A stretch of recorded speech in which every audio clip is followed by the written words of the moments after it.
তাহলে হচ্ছে আপনার স্যার আমরা মূল সেশন শুরু করতে পারি। Thank you.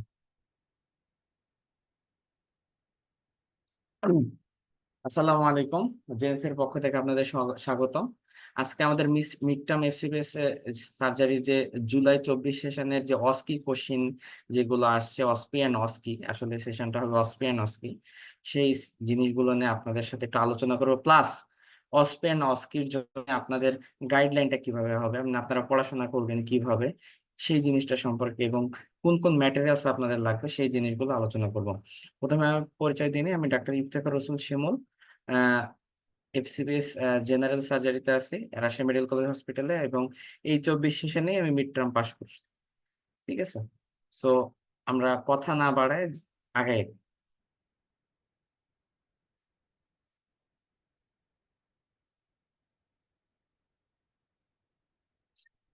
প্রথমে হচ্ছে অসপি এন্ড অস্কি কি। অসপির ফুল মিনিং, অস্কির ফুল মিনিং আমরা সবাই জানি, objective structure practical examination and objective structure clinical examination. তো প্র্যাকটিক্যাল এক্সামিনেশন হচ্ছে শর্ট প্রসিডিউর যেগুলো, বা ছোট ছোট ছবি, পিক্টোগ্রাম, প্রসিডিউর স্টেশন যেগুলো থাকে সেগুলো। এবং ক্লিনিক্যাল এক্সামিনেশন হচ্ছে আপনি ক্লিনিক্যালি পেশেন্ট কতটুকু এক্সামিনেশন করতে পারেন, সেইটা দেখা হয় হচ্ছে অস্কি পরীক্ষায়।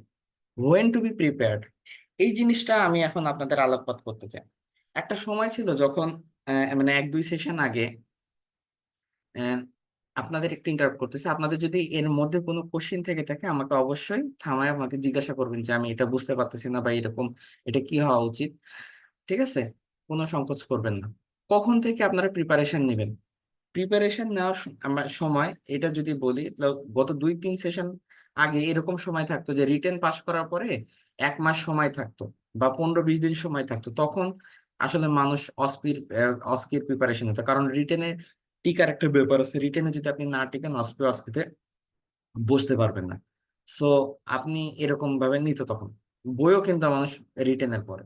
কিন্তু গত 2-3 সেশন থেকে যেটা হচ্ছে যে আপনি রিটেনের রেজাল্ট দেওয়ার 2 দিন পরেই অস্পি এন্ড অস্কি পরীক্ষা। আমার আমার রেজাল্ট আমার পরীক্ষা হয় 1-2 তারিখ, রেজাল্ট হয় 7 তারিখে, আর অস্কি পরীক্ষা হয় 10 তারিখে। চিন্তা করেন, আপনি হাতে মাত্র 8টা দিন সময় পাবেন, এবং আপনি জানেন না কিন্তু 7 তারিখ পর্যন্ত আপনি রিটেনের টিকছেন কি টিকেন নাই। 7 তারিখ সন্ধ্যার সময় আমি জেনেছি যে যখন অস্পির মক টেস্ট দিচ্ছি, অস্কি মক টেস্টের মধ্যে রেজাল্ট হয়েছে যে হ্যাঁ এরকম, তখন আমাকে একজন ভাই বললেন যে আপনার রেজাল্ট হয়েছে, আপনি আগে স্টেশন শেষ করেন তারপর রেজাল্ট দেখেন। Procedure, mid of the procedure station, procedure station শেষ করে রেস্টিং স্টেশনে যে রেজাল্ট দেখছি। তো যাই হোক, তো 3 দিন সময় পাইলাম তাহলে আমি রেজাল্টের পর। 3 দিনে যদি আমি অসপেন অস্কি প্রিপারেশন নেই, জীবনেও আপনি পুরাপুরি প্রিপারেশন নিতে পারবেন না। আপনি যদি মনে করে থাকেন যে পুরাটাই আমি এই 3 দিনে শেষ করব, কখনোই শেষ করতে পারবে না। সো আমার আমার পরামর্শ হলো, আপনি যে থিওরি পড়তেছেন থিওরির সাথেই অস্কি প্রিপারেশন নেন। কেমনে নেবেন? এটাই হচ্ছে how to be get prepared. শুরু থেকে প্রিপারেশন নিতে হবে। কেমনে প্রিপারেশন নেবেন? আপনি যে পড়াটা পড়তেছেন, ধরেন আপনি হেপাটোবিলিয়ারি সার্জারি পড়তেছেন, হেপাটোবিলিয়ারি সার্জারি রিলেটেড যে অস্পি কোশ্চিন গুলো আসে, সেই কোশ্চিন গুলো অস্পির বই থেকে এখনই পড়ে ফেলেন, এখনই পড়ে ফেলেন। ঠিক আছে, এবং আপনার কষ্ট হবে ফার্স্টে, আপনার হেপাটোবিলিয়ারি সার্জারি বেইলি লাভ পড়তে হবে। বেইলি লাভ পড়ার পরে অ্যাডজাং যে বইগুলো আছে, আমি ইয়ার দিনে বলছিলাম, ওরিয়েন্টেশনের দিন বলছিলাম, সেই বইগুলো পড়তে হবে। প্লাস আপনাকে এই অস্কির বইগুলো রিডিং দিতে হবে। পড়া কিন্তু ভালোই, হ্যাঁ, ফাইনাল পার্টের মতোই পড়াশোনা, কিন্তু কোশ্চিন একটু ইজি। এটাই হচ্ছে মিড টার্ম। হ্যাঁ, তো আপনি হেপাটোবিলিয়ারি সিস্টেম যখন পড়বেন তখন দেখেন এটা রিলেটেড আছে ল্যাপারোস্কোপিক ইনস্ট্রুমেন্ট, গল ব্লাডার দিয়ে আলাদা একটা আপনাদের অসপিস্টেশন আছে আপনাদের অস্পির বইগুলোতে। ঠিক আছে, তারপর হচ্ছে ল্যাপারোস্কোপিক টাওয়ার, আপনার প্রত্যেকটা ইনস্ট্রুমেন্ট কিভাবে দেখতে হবে। তারপর আপনি বেলি ল্যাবে গল ব্লাডার চ্যাপ্টারে দেখবেন ওখানে সেপ কোলেসিস্টেক্টমি বলে একটা চ্যাপ্টার, 2 পাতা আছে। ওই ওই পাতা থেকে কিন্তু আপনার প্রচুর অস্কির কোশ্চেন হবে। ঠিক আছে, করার সুযোগও আছে। আমরা যখন পরীক্ষা নেব আপনাদের দেখবেন যে ওগুলো জায়গা থেকে প্রচুর কোশ্চেন আসতেছে। ঠিক আছে, সো এইভাবে প্রিপেয়ার করতে হবে। এখন আপনি পড়বেনটা কি? অস্কি বুঝলাম যে আমরা ওয়ার্ডে কাজ করে এগুলো আছে। কিন্তু এই প্রত্যেকটারই তো একটা ম্যানুয়াল আছে, পড়বো কোথা থেকে? আমরা প্রথমে সাজেস্ট করব, যেহেতু আপনারা এতদিন আগে থেকে শুরু করছেন, খুরশিদের খুরশিদ স্যারের, professor doctor M Khurshid Alam স্যারের ডিকোডিং সার্জারি বইটা কিনবেন। বইয়ের দামটা অনেক বেশি, কিন্তু তাও আপনারা বইটা কিনবেন, এটা আপনার ফাইনাল পার্ট পর্যন্ত কাজে লাগবে।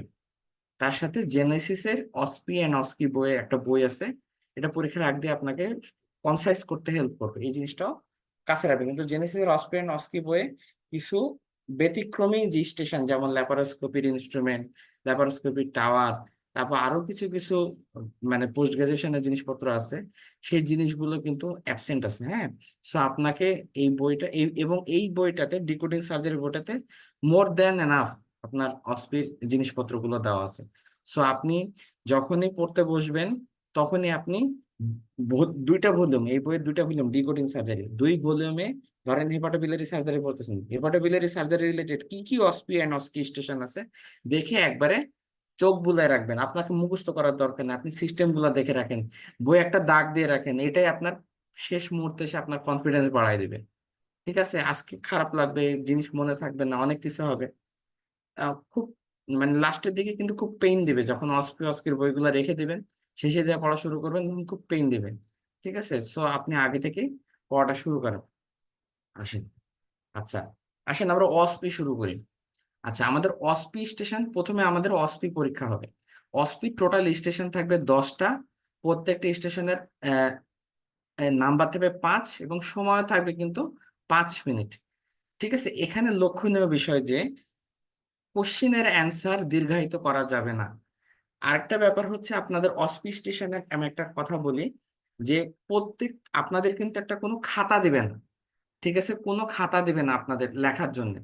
ঠিক আছে, ধরেন আপনি একটা স্টেশনে বসলেন, স্টেশনে একটা ধরেন এক্স রে দেওয়া আছে, একটা বোর্ড দেওয়া থাকবে, বোর্ডে একটা পেপার দেওয়া থাকবে এবং পেপারে কোশ্চিন লেখা থাকবে এবং কোশ্চিনের নিচে অ্যান্সার দেওয়া থাকবে, মানে অ্যান্সার লেখার জায়গা দেওয়া থাকবে।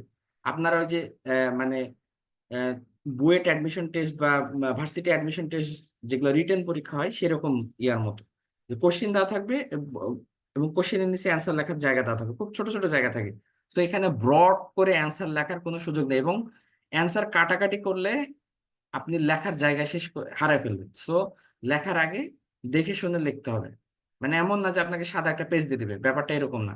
ওই পেজেই কোশ্চিন লেখা থাকবে, আপনার রোল নাম্বার লেখার জায়গা দেওয়া থাকবে এবং কোশ্চেনের নিচে অ্যান্সার লেখার জায়গা থাকবে। সো মানে বেশি লিখে বা কাটাকাটি করে জায়গা নষ্ট করা যাবে না।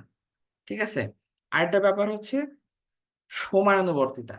আপনি ওটি নোট লিখবেন বা কাউন্সিলিং স্টেশনে যে আপনাকে সব পয়েন্ট টাচ করে আসতে হবে, সব পয়েন্ট টাচ করলে স্যাররা মার্কস দিতে পারবে 10-এ, ধরেন 5 5 মার্কের মধ্যে এভারেজে 3 4 এরকম দিতে পারবে। কিন্তু আপনি খুব ভালো করে লেখা শুরু করলেন, কিন্তু সব পয়েন্ট, বিশেষ করে ওটি নোট, কাউন্সিলিং স্টেশন, এই জায়গাগুলোতে এই জিনিসগুলো হয়। ঠিক আছে, এই কাজটা করা যাবে না। ঠিক আছে, আমি আসবো আস্তে আস্তে। তো আপনাকে এই জন্য সময় নিতে হবে, এবং লেখা শেষ করার পর যখন ঘন্টা বাজাবে, ওই পেজটা বোর্ড থেকে খুলে নিয়ে আপনার পাশে একটা বক্স দেওয়া থাকবে, বক্সে ফেলে দিতে হবে। 3 নাম্বার, কোন অস্পিতে কোনো রেস্টিং স্টেশন থাকে না, আই রিমাইন্ডার, অস্পিতে কোনো রেস্টিং স্টেশন থাকে না। যদি রেস্টিং স্টেশন থাকেও, সেটা শুধুই রেস্টিং স্টেশন, সেখানে যে আপনি অন্য স্টেশনে লেখা কভার করতে পারেন নাই, ওইটা লিখার কোনো সুযোগ নেই, কারণ আপনি তো ওখানে বক্সে কাগজটা ফেলে দিয়ে আসছেন, ড্রপ করে আসছেন, আপনি দৌড় দিয়ে ওখান থেকে কাগজ নিয়ে আসতে পারবেন না।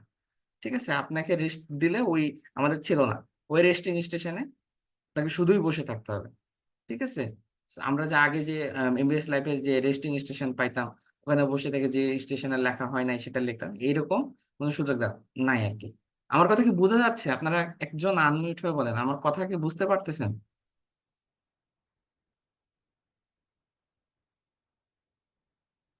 বিপ্লব ভাইয়া? জি ভাইয়া, বোঝা যাচ্ছে। আচ্ছা, থ্যাংক ইউ। আচ্ছা, অস্পিড ডিস্ট্রিবিউশনটা কেমন আমাদের অস্পিতে? যে যদিও জেনারেল কোনো ইয়া নাই, যে কোনো কিছু অস্পিতে তুলে দিতে পারে, তবুও আমরা গত মানে কয়েক সেশন পরীক্ষার আলোকে আমরা এই জিনিসগুলো পাইছি আর কি পরীক্ষায়। দেখেন, একটা স্টেশনে আপনি, একটা বা দুইটা স্টেশনে X ray, CT scan, MRCP বা এমআরআই পাবেনই। এক্স রে আর এখন দেওয়া হয় না, হ্যাঁ। এক্স রে একদমই দেয় না, কারণ এক্স রে মনে করা হয় এমবিবিএস লাইফের জিনিস। সিটি স্ক্যান, এমআরআই খুবই কমন। আমাদের এবার সিটি স্ক্যান ছিল, সামনেবার এমআরআই দেওয়ার সম্ভাবনা খুবই বেশি। এমআরসিপি দেয়। 2 নম্বরে দেয় অ্যাডভান্সড রেডিওলজি, যেমন ম্যামোগ্রাম, কোলানজিওগ্রাম, আরো যদি কিছু থাকে ওগুলো দিবে। 3 নাম্বার হচ্ছে ইনস্ট্রুমেন্টের মধ্যে একটা ল্যাপারোস্কোপিক ইনস্ট্রুমেন্ট আপনাকে দেবেই, সেটা যেটাই হোক, ঠিক আছে। তারপর জেনারেল ইনস্ট্রুমেন্ট এন্ড অ্যাপ্লায়েন্সেস, আমরা ওয়ার্ডে ডে টু ডে লাইফে যে জিনিসগুলো ইউজ করি, আমাদের ছিল হচ্ছে রোমোভ্যাক, ঠিক আছে। তো এরকম অনেক ইনস্ট্রুমেন্ট থাকে। তারপর দেখেন সিনারিও এন্ড ক্যালকুলেশন, এরকম 2টা স্টেশন পাবেন। সিনারিও বলবে যে একটা হেড ইনজুরি পেশেন্ট এই হিস্ট্রি, এখন জিসেস কাউন্ট করো। ক্যালকুলেশনে কি দিবে? পোস্ট অপারেটিভ ফ্লুইড ক্যালকুলেশন দিবে, ঠিক আছে। রিটেন কমিউনিকেশনের মধ্যে কি দিবে? পোস্ট অপারেটিভ অর্ডার, ওটি নোট, হিস্টোপ্যাথোলজি রিকুইজিশন, এগুলো দিবে। একটা কাউন্সিলিং স্টেশন থাকবেই, স্যাররাই রোগী সেজে বসে থাকবে এবং রোগীর লোক সেজে বসে থাকবে, এখানেই কাউন্সিলিং হবে। তো এখানে যে ঝামেলাটা হয়, আমি যে সমস্যাটা ফেস করছিলাম, আমার একটা স্টেশন ছিল যে একটা patient carcinoma stomach, lower radical গ্যাস্ট্রেক্টমির জন্য আপনি প্রিপেয়ার করছেন। ওর পেট খুলে দেখেন যে এটা ম্যাটেড হয়ে আছে, লিম্ফ নোড আর লিভারে মেটস হয়ে গেছে, আপনি আর কিছু করতে পারবেন না। সিটি স্ক্যান আপনার শো করে নাই, কিন্তু আপনি খুলে দেখেন যে লিভারে মেটস হয়ে গেছে, আপনার আর কিছু করার নেই, এবং আশেপাশে টিস্যু ধরে ফেলছে, আপনি কাটতে পারবেন না। So আপনি কি করছেন? একটা ফিডিং জেজনোস্টমি করে আসছেন। এন্ড পরদিন সকালবেলা রোগীর ছেলে, এর পুরা কিন্তু লেখা থাকে, হ্যাঁ, আপনাকে 5 মিনিটের মধ্যে এটা পুরো পড়ে শেষ করতে হবে, শেষ করে কাজ শুরু করতে হবে। আহ, পরের দিন সকালবেলা রোগীর ছেলে একজন লয়ার, সে আসছে আপনার কাছে, এন্ড সে খুব রাগান্বিত, রাগান্বিত ফেস নিয়ে আপনার কাছে আসছে। সে জানতে চায় যে কেন তার বাবার অপারেশনের বদলে পেটের ভিতরে একটা টিউব দেওয়া হলো, এই টিউবের কথা তো তাকে আগে বলা হয়নি, বা অপারেশনের পরে বললো, অপারেশনের আগে কেন বলা হয়নি। And council the patient angry attendant, এভাবেই লেখা ছিল। এখন আমি দেখি একজন স্যার খুব রাগী মূর্তি নিয়ে বসে আছে ওখানে। এখন আমি ওনাকে বলতেছি, ইংলিশে কাউন্সিলিং করতে বলছিল, যে বাংলায় করা যাবে না, বাংলায়ও করতে বলে মাঝে মাঝে। তা আমি বললাম যে আমি ডক্টর অমুক, আপনি যদি আমাকে, মানে আমি বাংলায় বলতেছি, আপনি ইংলিশে আর কি বলছিলাম ওখানে, যে আপনি অনুমতি দিলে আমি আপনার কাউন্সিলিং শুরু করতে পারি। তখন উনি বলতেছে, আপনি কি বলতেছেন আমি কিছুই বুঝতেছি না, আমার বাবার পেটে টিউব দিয়ে আসছেন, এখন আপনি আবার বলতেছেন আমার অনুমতি চাচ্ছেন যে আমার সাথে কথা বলার জন্য, ফাইজলামো করেন, এরকম টাইপ আর কি কথাবার্তা। Are you joking with me? Sir আমাকে এভাবে বলছিল যে are you joking with me? No, I am not joking with you, I am trying to say the what happened to your father in previous day OT. দিয়ে আমি ওটির যতই description দিই, সে বলে না, কেন টিউব দিলেন, কেন টিউব দিলেন। মানে স্যার অলওয়েজ ট্রাই করবে যে আপনাকে ইন্টারাপ্ট করার জন্য, যে আপনি যেন কাউন্সিলিং করতে না পারেন, কিন্তু আপনি পয়েন্ট গুলা টাচ করে যাবেন এবং শেষে ধন্যবাদ দিয়ে বের হয়ে আসবেন, তাহলে আপনার পাস হয়ে যাবে, ঠিক আছে। স্যাররা আপনাকে এখানে লিটারালি মজা নেয়, ঠিক আছে। স্যাররা এখানে এমন ভাবে বলবো আপনাকে যে আপনি কথাই বলতে পারবেন না। তো আমি শেষ করতে পারি না, লাস্টে দেখতেছি ঘন্টা পড়ে গেছে। তো স্যারকে মানে স্যার তো পেশেন্ট সেজে, পেশেন্টের লোক সেজে বসে, স্যারে থ্যাংক ইউ দিয়ে চলে আসে। তো থ্যাংক ইউ দেওয়ার সময় স্যার বলতেছে যে I am not convinced with your information, I will see you again. মানে যেভাবে অভিনয় করা যায় আর কি, সেভাবে আর কি মানে তারা অভিনয় করবে, কিন্তু এই জিনিসটা মাথায় রাখতে হবে যে পয়েন্ট গুলো যেন টাচ করা যায়, ঠিক আছে। আচ্ছা, এটাতে কারো কোনো সমস্যা হয় না, হ্যাঁ, এখানে কাউকে ফেল করায় না, এটা রিমাইন্ডার। এটা বোঝাই যায় যে স্যাররা এখানে হেল্পফুল, হ্যাঁ। এটা জাস্ট আপনাকে একটা টাচ দেওয়া হয়। ফাইনাল পার্টে কিন্তু আবার আপনাকে এগুলো পুরো করে আসতে হবে, নাহলে আপনাকে পাস করাবে না। আচ্ছা, procedure station, dry and wet. Dry স্টেশনের মধ্যে থাকে, ধরেন আপনাকে একটা নট দিতে বললো, ঠিক আছে, বা আপনাকে একটা টি টিউব কেটে দেখাইতে বললো। আর ওয়েট স্টেশনের মধ্যে বাওয়াল অ্যানাস্টোমোসিস থাকে। তারপর হচ্ছে আমাদের সময় ইয়া ছিল, একটা সাবকিউটেনিয়াস সোয়েলিং কাটতে বলছিল, দিয়ে ভার্টিক্যাল ম্যাট্রেস সুচার দিয়ে ক্লোজ করতে বলছিল 5 মিনিটের মধ্যে, ঠিক আছে। তো ওরা করছিল কি, একটা ফোমের মধ্যে একটা কটন মানে দলা পাকায় ওটা ঢুকাই রাখছিল। তো ওইটাই কেটে ওই কটনটা বের করলে ওটা হচ্ছে আপনি অর্ধেক হবে, তারপর সেলাই দিলে আপনি ফুল মার্কস পাবেন আর কি। এই আর কি প্রসিডিউর ছিল। আরেকটা ছিল স্টোমা ব্যাগ লাগানো। স্টোমা ব্যাগ লাগানোর পরে স্যাররা কিছু কোশ্চেন জিজ্ঞাসা করে, স্টোমার কমপ্লিকেশন জিজ্ঞাসা করছিল, পার্টস গুলার নাম জিজ্ঞাসা করছিল। তো এই ছিল আর কি ওয়াসপির ডিস্ট্রিবিউশন। এখন ওয়াসপি আমরা পড়বো কিভাবে? এত কিছু তো এই ধরেন বেসিক সার্জারির যে জিনিসগুলো, আপনারা যেগুলো সিস্টেমিক সার্জারির অংশ, সেগুলো তো ধরেন হেপাটোবিলিয়ারি সার্জারি, কোলোরেক্টাল সার্জারি, এগুলো তো আপনি যখন যে সিস্টেম পড়বেন সেই সিস্টেম ধরে, সেই সিস্টেম যখন পড়বেন তখন সেই সিস্টেমে শেষ করে দেবেন। কিন্তু বেসিক সার্জারি, আপনি ডিকোডিং সার্জারি যদি খুলেন, বেসিক সার্জারির যে স্টেশন, এগুলো অনেক, প্রায় নিয়ার অ্যাবাউট 40 থেকে 50টা স্টেশন। তো আপনার বেসিক সার্জারি যখন প্রিন্সিপাল অফ সার্জারি ক্লাস শুরু হবে, দেখবেন যে আপনাদের 2টা ক্লাস, ঠিক আছে, 14 দিন সময় পাবেন। এবং শেষের দিকে আরেকটা ক্লাস, না 3টা ক্লাস, 21 দিন সময় পাবেন। তো 21 দিনের মধ্যে আপনাকে ওই বেলিলা পড়তে হবে, প্লাস এই অংশগুলো যদি আপনি পড়ে রাখতে পারেন, প্লাস আমি আরেকটা বইয়ের নাম বলি, আপনারা হচ্ছে বেসিক সার্জিক্যাল স্কিল ট্রেনিং করবেন না, এই ট্রেনিং এর সময় আপনাদের একটা ম্যানুয়াল দেবে, আপনাদের কাছে অনুরোধ থাকবে এই ম্যানুয়ালটা পড়ে ফেলবেন। বিসিপিএস এর বইকে ইগনোর করার কোনো সুযোগ নেই, এর বাইরে বইয়ের প্রত্যেকটা লাইন ইম্পর্টেন্ট।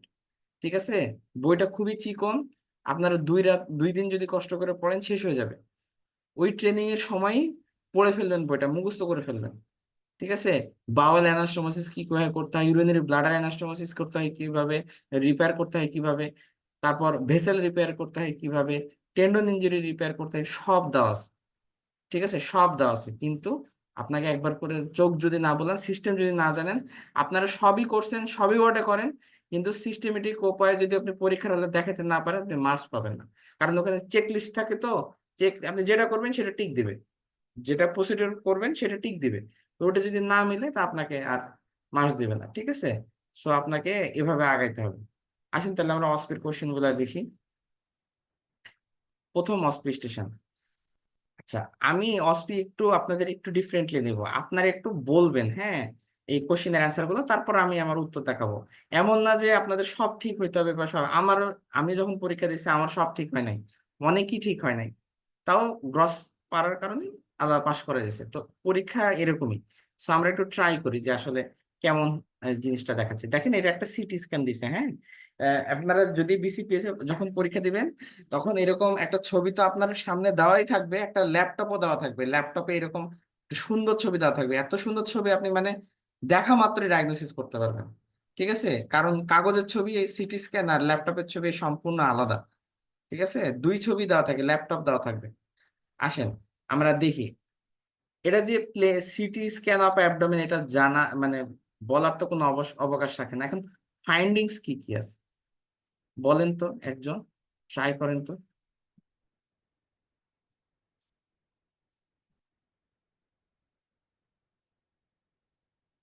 আপনার একটু যদি র্যাপিডলি ট্রাই করতেন, কারণ অনেকগুলো স্টেশন তো, 10টা স্টেশন, একটু ট্রাই করতেন যদি, রেসপন্স করেন।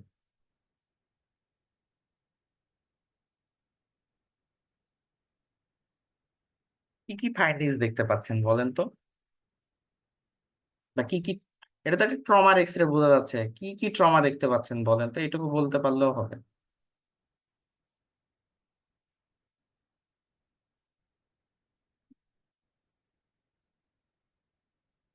দেখেন তো, আমার কার্সারটা ফলো করেন, এই জায়গায় কিছু দেখতে পান, বা এই জায়গায় কিছু দেখতে পান?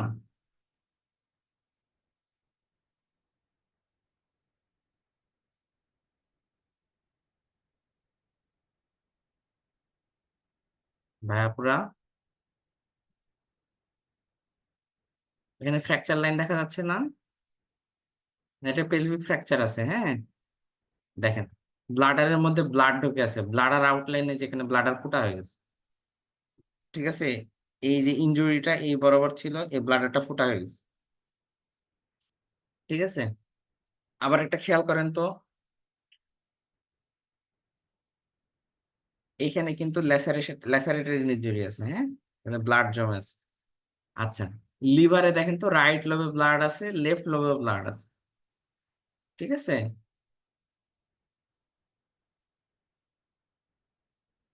ঠিক আছে। আচ্ছা, আসেন অ্যান্সার দেখি।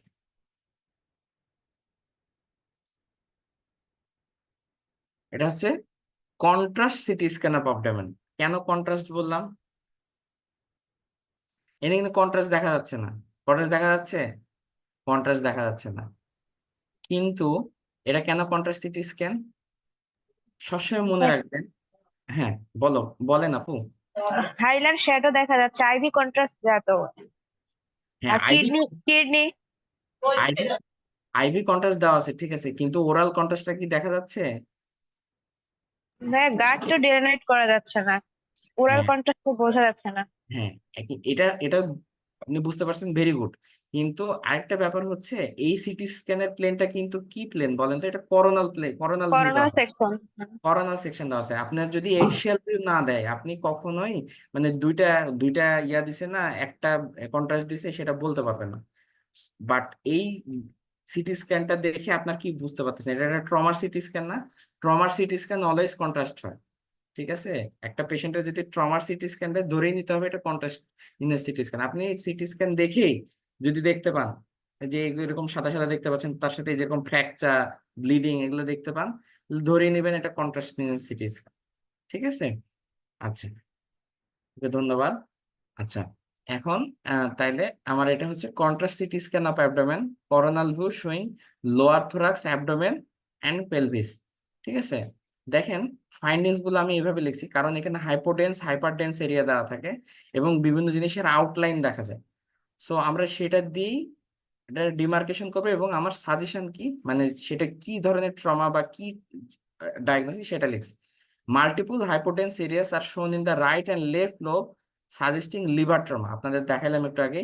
Bladder outline is disrupted and hypoechoic area, hypoechoic হবে না, এখানে একটু লিখতে ভুল হয়েছে, hypodense area is shown inside the bladder suggesting bladder trauma.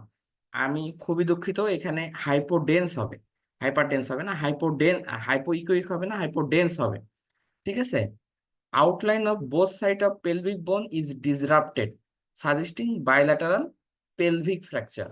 ঠিক আছে, এরকম একটা পেশেন্টকে আপনারা কি করবেন? মানে এরকম লেখা ছিল যে ম্যানেজমেন্ট প্ল্যান, কিন্তু মার্কস ছিল 1। তাইলে আপনি কিভাবে লিখবেন? এইভাবে এক লাইনে লিখতে হবে, patient should be simultaneously managed by resuscitation with ATLS protocol and exploratory laparotomy with damage control surgery. ঠিক আছে, আপনি এক্সপ্লোরেটরি ল্যাপারোটমি করে ড্যামেজ কন্ট্রোল সার্জারি করবেন তার সাথে, এবং সাইমultaneously এটিএলএস প্রোটোকল রিসাসিটেশন হতে থাকবে। এই অ্যান্সার লেখার এতটুকুই জায়গা ছিল, এর বেশি জায়গা আপনাকে দিবে না। 3টা লাইন টানা থেকে একদম বাচ্চাদের খাতার মতো ওই 3 লাইনের মধ্যে লিখতে হবে। ঠিক আছে, অসপি 2, এটার সাথে আমরা তো সবাই পরিচিত, তাই না? এটা কি জিনিস বলেন তো?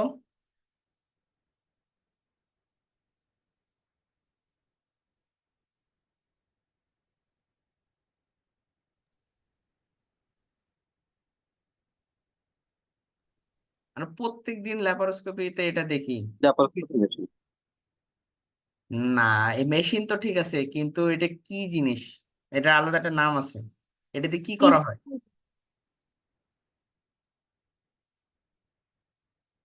ওটি শুরুতেই ওটির দাদুকে আপনি বলেন, এই দাদু কানেকশন দাও। এটা ল্যাপারোস্কোপিক গ্যাস ইনসাফলেটর। এটা দিয়ে আপনি নিউমোপেরিটোনিয়াম করেন। ঠিক আছে, এটা চেনার বুদ্ধি আছে, আমি আপনাদের শিখাই দিচ্ছি। দেখেন, এই যে সামনে একটা লম্বা অংশ দেখতে পাচ্ছেন, আপনারা কি দেখতে পাচ্ছেন? সামনে একটা লম্বা পাইপ দেখা যাচ্ছে? রেসপন্স করেন প্লিজ, সামনে লম্বা পাইপ দেখতে পাচ্ছেন? জি ভাইয়া। এই পাইপ যে এরকম 4 কোনা বাক্স কিন্তু 2 ধরনের আছে। একটা হচ্ছে ক্যামেরা ইউনিট, আরেকটা হচ্ছে লাইট সোর্স, আরেকটা হচ্ছে ল্যাপারোস্কোপিক গ্যাস ইনসাফলেটর। তো ক্যামেরা সোর্স আর হচ্ছে আপনার লাইট সোর্সে আপনার এই এই জিনিসটা থাকবে না, এই টিউবটা থাকবে না। শুধুমাত্র গ্যাস ইনসাফলেটরে সামনে এবং পিছনে দুইটাতেই এই টিউব থাকে। পিছনের টিউবটাতে সিলিন্ডার থেকে কার্বন ডাই অক্সাইড এই মেশিনের মধ্যে ঢুকে, এবং সামনের এই টিউব দিয়ে কার্বন ডাই অক্সাইড আপনার রোগীর পেটের মধ্যে চলে যায়। ঠিক আছে, এটাই হচ্ছে ল্যাপারোস্কোপিক গ্যাস ইনসাফলেটর। এটা এবার পরীক্ষা ছিল। তো প্রথমে দেখে খুবই ভয় পাইছিলাম, এত ভয় পাইছিলাম যে আমি এটা তো জীবন চেক করি না ওইভাবে। পরে দেখি নিচে নিচে সব লেখা আছে। স্টোরস এর মেশিন সব সময় দেয় বিসিপিএস এর, হ্যাঁ, স্টোরস এ সব লেখা থাকে। এখানে আপনার গোলা গোলা আসছে, আমি কিন্তু আমাদের যে ছবিটা দিছিল সেই ছবিতে সব ছিল। এটা কি, এটা কি, এটা কি, এর সব লেখা ছিল, খালি দেখে দেখে বসাবেন। আপনার বুদ্ধি থাকতে হবে যে আপনি নিচে লেখা আছে এগুলো খেয়াল করছেন কিনা। ঠিক আছে, এটাই হচ্ছে আপনার ইয়া। তো কোশ্চিন ছিল যে ডিসক্রাইব দ্য এলইডি মার্কিং, যে এলইডি মার্কিং গুলা কিসের কিসের ডিসক্রিপশন দেয়। তারপর what is the ideal pressure of insufflator in intraabdominal laparoscopic surgery, এটা আমরা সবাই জানি। অ্যাডজাংস অফ ইনসাফলেটর, এই ইনসাফলেটরের সাথে আপনার পেটের কানেকশন দিতে হইলে আরো কি কি জিনিসপত্র লাগবে, ঠিক আছে, আর কি কি গ্যাস আপনি দিবেন। দেখেন আপনি দুইটা কোশ্চিন পারেন, ঠিক আছে, আইডিয়াল প্রেশার আর gas can be chosen. Daily marking আপনি জানেন না, কিন্তু বুদ্ধি থাকলে আপনি লিখে আসতে পারবেন। আর অ্যাডজাংস যদি আপনি নাও পারেন, এই স্টেশনে কিন্তু 3 পাবেন। সো আপনাদের একটু পড়লেই হবে না, চোখ কান খোলা রাখতে হবে অসপি স্টেশনে এসে, যে কি বলতেছে। আর ছবি, ছবি অনেক কথা বলবে, হ্যাঁ। আচ্ছা, আসেন, প্রথমটা হচ্ছে, 1 নাম্বারটা হচ্ছে গ্যাস সাপ্লাই। একটু বলি, 1 নাম্বারটা গ্যাস সাপ্লাই কি, আপনার গ্যাস সাপ্লাইটা ফিল আপ আছে না, আপনার গ্যাস গ্যাস ভর্তি আছে, এটা কানেকশন দিবে। দেখেন এখানে বোতল ভরার একটা সাইন আছে, আর এটা বোতলটা খালি। আমার কার্সারটা দেখেন, আপনার যখন গ্যাস টিউব থেকে এখানে কানেকশন দেওয়া থাকবে তখন এটা পুরোটা লাল হয়ে যাবে, এবং এটা দেখ শো করবে মানে আপনার গ্যাসের সিলিন্ডারে একদম ভর্তি গ্যাস আছে এবং সেটা কানেক্টেড। যখন এটার এই মেশিনে যেহেতু কানেকশন নাই, এই জন্য এখানে এটা লাল হয়ে আছে এবং এটা এই পাশে কানেকশন হয়ে আছে, ঠিক আছে। এর পরেরটা হচ্ছে, দেখেন, প্রেসার, কিসের প্রেসার, কত প্রেসারে আপনি গ্যাসটা ছাড়বেন, ঠিক আছে। এই দেখেন, এখানে দেখেন একটা বোতলের ছবি আঁকানো আছে, বোতলের ছবি এঁকে চারিদিকে তীর দিয়ে দেখানো আছে যে প্রেসার কতটুকু পড়বে, আপনি অ্যাবডোমেনের মধ্যে কতটুকু প্রেসারে এই ইয়াটা ছাড়বেন, গ্যাসটা ছাড়বেন, ঠিক আছে। এটা 30 mm মার্কে, এটা কমানো বাড়ানো যায়, হ্যাঁ, এই যে এখানে যেটা কন্ট্রোল করা যাবে সেটা কমানো বাড়ানো যায়, যে প্লাস মাইনাস দেওয়া আছে। এবং গ্যাসের ফ্লো রেট কত হবে, প্রতি মিনিটে কত litre carbon die oxide gas পেটের মধ্যে যাবে, সেটা এখানে দেওয়া আছে, 15 লিটার/মিনিট। আর পরের পয়েন্টটা হচ্ছে ভলিউম, কতটুকু ভলিউম গ্যাস আপনি পাঠাইছেন অ্যাবডোমেনের মধ্যে, সেই ভলিউমটা এখানে লেখা থাকবে, ঠিক আছে। এই ভলিউম এখন যেহেতু পাঠাই নাই, আমি কিছু পাঠাই নাই, এই জন্য এটা 0 হয়ে আছে, ঠিক আছে। এই কথাটাই এখানে লেখা আছে। গ্যাস সাপ্লাই কানেক্টেড নাই, এই জন্য রেড ইন্ডিকেটর দেওয়া আছে, pressure 30 mm mercury, flow rate ঠিক করা হয়েছে। এখন আপনি লাইন দিলেই আপনার গ্যাস সাপ্লাই হওয়া শুরু করবে।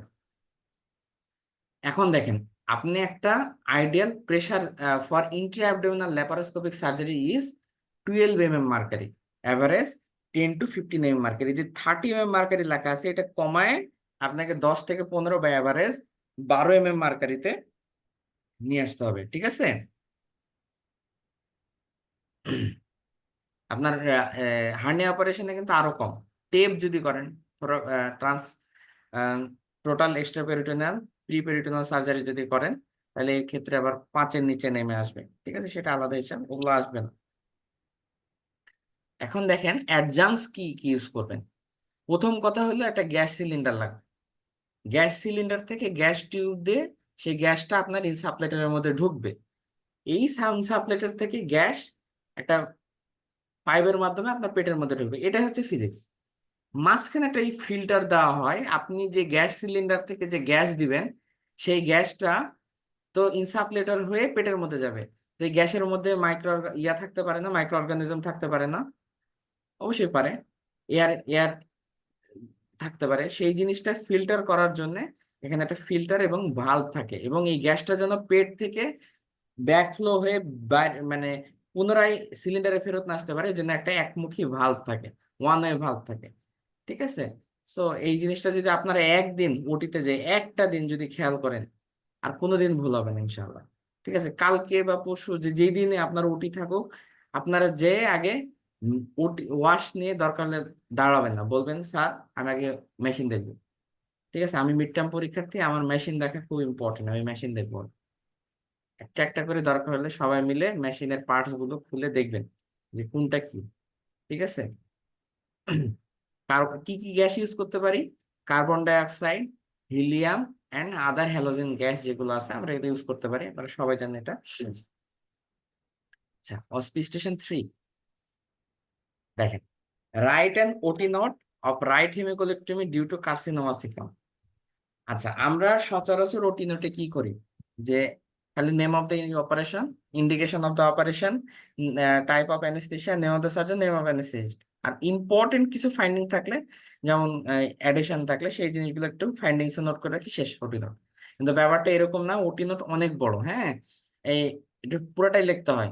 আরো কিছু পয়েন্ট আছে, আমরা যখন অস্পির ক্লাস নিব আলাদা করে, প্রত্যেকটার আলাদা আলাদা ক্লাস আছে আপনাদের, রিটেন কমিউনিকেশন, ভার্বাল কমিউনিকেশন, এটা হচ্ছে রিটেন কমিউনিকেশন, সেগুলোতে আরো ডিটেলস আপনাদের বলা হবে। আজকে কোশ্চেন সলভ যেহেতু, আরো অনেক কিছু কোশ্চেন আছে, আমি আপনাদের শর্টে বলে দিচ্ছি। এই পয়েন্টগুলো সব লিখতে হয়, সব মানে সবই লিখতে হবে 5 মিনিট সময়। এক পাতা দিবে, এক পাতার মধ্যে আবার লিখতে হবে। হেমিকোলেক্টমি রুটিন নোট কিন্তু 3 পাতা হবে যদি আপনি আইডিয়ালি লিখতে যান। তাহলে উপায় কি? উপায় হচ্ছে এই পয়েন্টগুলো আপনি দেখেন, name of the patient, date of the operation, nature of anaesthesia, এই পয়েন্টগুলো আগে লিখে নিতে হবে। পয়েন্টগুলো লিখে নেওয়ার পরে নেম অফ দ্য পেশেন্ট, রোগীর ওই যে সিনারিও দেখেন, সিনারিওতে লেখেন, রেজিস্ট্রেশন নাম্বার কি, সিনারিওতে লেখেন, দিয়ে ছোট ছোট যে পয়েন্ট গুলো লিখে আপনি নিচে নাম আর সিগনেচার করলে দেখবেন না পাস করার মতো মার্ক হয়ে গেছে। লাস্টে এসে লিখবেন প্রসিডিউর আর ফাইন্ডিং।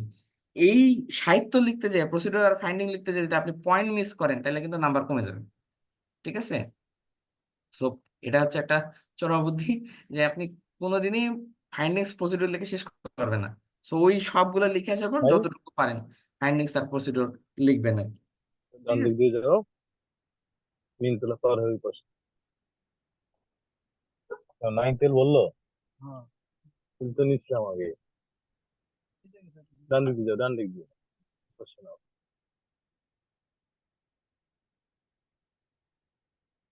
আচ্ছা, ঠিক আছে, এ হলো আমার অপারেশন নোট। রসপি স্টেশন 4, এটা একটা সিনারিও। দেখেন, এ 25-year-old man with history of head injury with brief period of unconsciousness of 2 hours following consciousness has come to emergency room complaining progressive headache and 2 times vomiting in last 1 hour.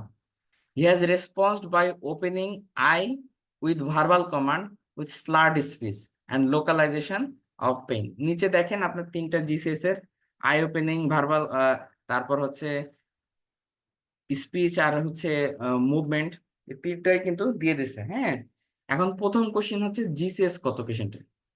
ঠিক আছে, এই পেশেন্টের surgery যদি করতে হয় তাহলে indication কি, and name the reason for brief period of unconsciousness, এটা আমরা সবাই জানি, এটা হচ্ছে লুসিড ইন্টারভাল। ঠিক আছে, 1 নাম্বার ছিল, একটুকু লিখলেই হবে। জিসিএস কাউন্টিং এ 2, ইন্ডিকেশন সার্জারিতে 2, এই 5 মার্ক ছিল। তাইলে দেখেন, আমরা জিসিএস কাউন্টিং করি। I opening with verbal command, ঠিক আছে, আই ওপেনিং যদি ভার্বাল কমান্ড হয় আপনারা দেখবেন এটাতে দেওয়া আছে 3, স্লার্ড স্পিচের জন্য 3 এবং লোকালাইজেশন অফ পেনের জন্য 5, টোটাল স্কোর 11। আমাদের ওখানেও যে সিনারিও দেওয়া ছিল, এক্সাক্ট সিনারিও তো আসলে এটা আমি যেগুলো আপনাকে প্রেজেন্ট করতেছি এগুলো আমার মাথায় আমি পরীক্ষা দেওয়ার পরে লিখে রাখছিলাম কাগজে, সেটা থেকে আপনাদের বলতেছি। ঠিক আছে, এরকম একটা ছিল এবং তার কাউন্টিং ছিল 11।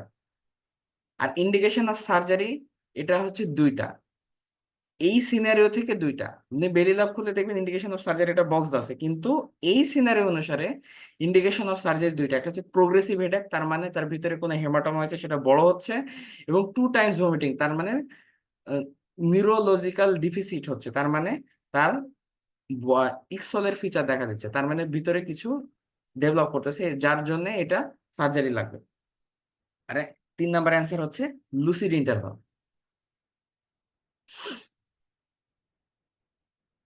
এবার আসেন অসপিস্টেশন 5।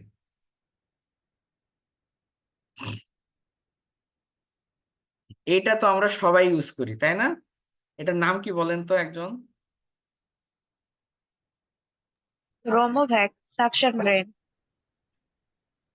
আচ্ছা, এইটা হচ্ছে Romovac negative suction. Negative suction drain. ঠিক আছে, পৃথিবীতে এখন পর্যন্ত মানে এই জিনিসটা যেটা তৈরি করে উৎপাদনকারী প্রতিষ্ঠান সেটা হচ্ছে রোমোলিন।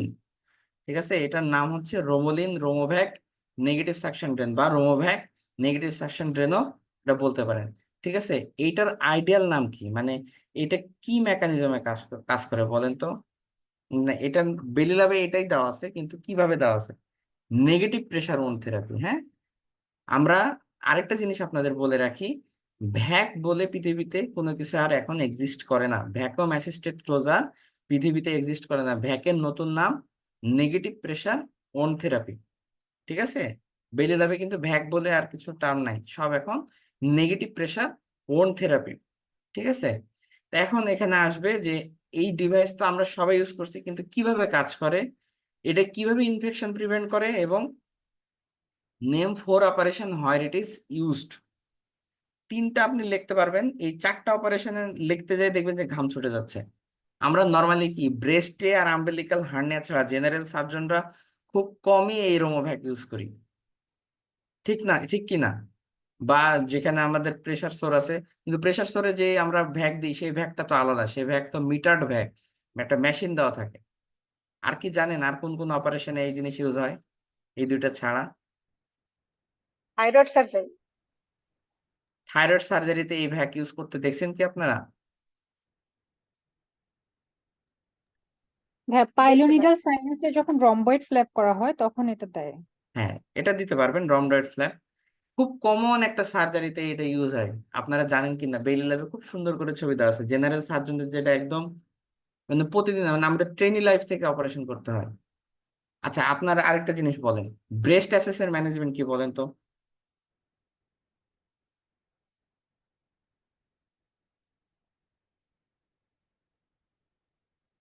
Image guided drainage or needle aspiration. Yes, thank you ভাইয়া, আপনি লেটেস্ট একটা ইনফরমেশন আমাদের দেওয়ার জন্য। ইমেজ গাইডেড ড্রেনেজ করতে হবে। যদি বেশি থাকে, আপনার যদি সন্দেহ থাকে, ইমেজ গাইডেড ড্রেনেজ করার পরে এই রোমোভ্যাক আপনাকে দিয়ে আসতে হবে। আমরা যে লম্বা করে কেটে দিয়ে একদম ব্রেস্টের একদম অবস্থা আর্কিটেকচার ধ্বংস করে দিই, এইটা এখন আর বেলি ল্যাব পারমিট করে না। ব্রেস্ট অ্যাবসেস অলওয়েজ ড্রেন করতে হবে, আল্ট্রাসোনো গাইডেড অ্যাসপিরেশন প্লাস আপনি এই যে রোমোভ্যাক দিয়ে আসবেন। বেলি ল্যাবের ব্রেস্টের চ্যাপ্টারের 3 নাম্বার পাতায় দেখবেন, 3 না 4 নাম্বার পাতায় সুন্দর করে একটা মহিলা তার রোমোভ্যাক দেওয়া আছে, যে ব্রেস্টের অ্যাবসেস হয়েছে সেই ব্রেস্টে, এবং সেই ব্রেস্ট থেকে বাচ্চাকে ব্রেস্ট ফিড করাচ্ছে, এরকম একটা ছবি দেওয়া আছে। ঠিক আছে, খুব ভালো করে দেখে নেবেন, ওখানে দেওয়া আছে। ঠিক আছে, আচ্ছা, এটার নাম আমি লিখছি এখানে। আচ্ছা, এটা ভ্যাগ বা নেগেটিভ প্রেসার ওন থেরাপি। হ্যাঁ, এখানে এনপিডব্লিউটি আমার লেখা নাই, এটা লিখে নিতে হবে। Is a therapeutic technique of using suction pump or suction system to remove excess exudate and to promote healing of acute and chronic wound. Here used pressure level is -125 mm mercury. আচ্ছা, এইটা লেখা হচ্ছে আমি তো আমার ACPC যে thesis, সেই থিসিসের টপিকই হচ্ছে এই নেগেটিভ প্রেসার ওন থেরাপি বা ভ্যাক। ঠিক আছে, সো আমি আমার থিসিসের যে জার্নাল সেখান থেকে এটা দিছি, আপনারা যে কোনো বই থেকে এটা লিখতে পারেন, ইভেন বেলি ল্যাবেও দেওয়া আছে ওন হিলিং চ্যাপ্টারের মধ্যে। আবার বিভিন্ন জায়গায় ছড়ানো ছিটানো অবস্থা আছে, আপনারা যে কোনো একটা সংজ্ঞা লিখলে হবে, ডিকোডিংও দেওয়া আছে। হ্যাঁ, আপনারা লিখতে পারবেন। আচ্ছা, এখন এটা ব্যাকটেরিয়াল প্রিভেনশন করে কিভাবে দেখেন, হলুদ করে দাও লেখাটা, the physiology behind the vacuum assisted closure in promoting wound healing which includes preventing oedema. দেখেন, ইডেমা প্রিভেন্ট করতেছে। ইডেমা প্রিভেন্ট করলে কি হবে, টিস্যু পারফিউশন বাড়বে এবং ইনক্রিজড গ্র্যানুলেশন টিস্যু ফরমেশন, মানে হিলিং কে প্রমোট করবে। এইটুকু হচ্ছে কথা, মানে ইডেমা প্রিভেন্ট করবে, পারফিউশন বাড়াবে এবং গ্র্যানুলেশন টিস্যু ফরমেশনকে স্টিমুলেট করবে। The creation of hypoxic environment মানে এটা টেনে নিচ্ছে, results in upregulation of inflammatory cytokines including interleukin 8, interleukin 10 and growth factor expression including hypoxic inducible factor HIF1 locally and systematically, which stimulates angiogenesis and extracellular matrix deposition and enhances granulation. আচ্ছা, এই জিনিসগুলো হচ্ছে pathological title, এগুলো না লিখলেও চলবে, আপনি লেখার সময় পাবেন না। সত্যি কথা হচ্ছে একটুকু লেখার আমিও সময় পাই নাই, আপনিও পাবেন না, কিন্তু আপনাকে লিখতে হবে যে ইডেমা প্রিভেন্ট করে, টিস্যু পারফিউশন বাড়ায় এবং গ্র্যানুলেশন টিস্যু ফরমেশনে হেল্প করে। এটাই হচ্ছে অ্যান্সার, ইনশাল্লাহ আপনাদের মনে থাকবে। আমি দিছি, এটা হচ্ছে MRM, breast abscess drainage, umbilical hernioplasty আর হচ্ছে ফিমার ফ্র্যাকচার সার্জারিতে যখন অরিফ করা হয়, ওপেন ডিডাকশন ইন্টারনাল ফিক্সেশন, যারা আপনারা অর্থোপেডিক্স করছেন দেখবেন এই ড্রেনটা দেয় ওরা। টিবিয়াতে খুব কম দেয়, কিন্তু ফিমার ফ্র্যাকচারে যখন নেইল ফিক্সেশন করে বা প্লেট ফিক্সেশন করে, ফিমারে মেইনলি নেইল ফিক্সেশনই হয়, ওইটাতে এই ড্রেনটা ওরা ইউজ করে আসে থাই ডেমো কমানোর জন্য। অসপিস্টেশন 6, এটা কি ইমেজ বলেন তো? Mammogram. হ্যাঁ, ম্যামোগ্রাম। ম্যামোগ্রামের কোন ভিউ?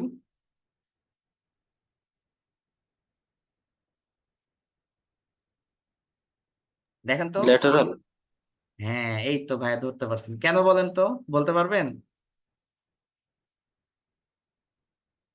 এই দেখেন পাশ দিয়ে শ্যাডো দেখা যাচ্ছে না? এটা এটা হচ্ছে মাসলের শ্যাডো। পেট্রোলাইজ পেট্রোলিস মাসল, আপনি ল্যাটারালি নিলেই এই মাসলের শ্যাডো দেখতে পাবেন। এটা দেখেই বুঝতে হবে এটা মিডল ল্যাটারাল ভিউ। ক্রেনিওকর্ডাল ভিউ তো উপর থেকে এক্সরে দেয়, নিচ থেকে ফিল্ম থাকে, শুধুমাত্র ব্রেস্ট টিস্যু দেখা যায়। ওই জন্য এটা হচ্ছে ওটা ক্রেনিওকর্ডাল ভিউ, আর এটা হচ্ছে মিডল ল্যাটারাল ভিউ। দুই ছবি থাকে নর্মালি ব্রেস্টের ম্যামোগ্রামে, কিন্তু দুই ব্রেস্টের ছবি পাশাপাশি, মানে দুই ছবি পাশাপাশি থাকে, কিন্তু এটা এখানে একটাই দিছিল, এভাবেই আসছিল পরীক্ষায়। এখন ফাইন্ডিং ডিসক্রাইব করতে হবে এবং বাইরার্স স্কোর কি। সমস্যা হলো আপনি এই ইমেজের ডেফিনেশন আমরা আমাদের পরীক্ষার হলে খুব কম মানুষই ভালো করে লিখতে পারছি।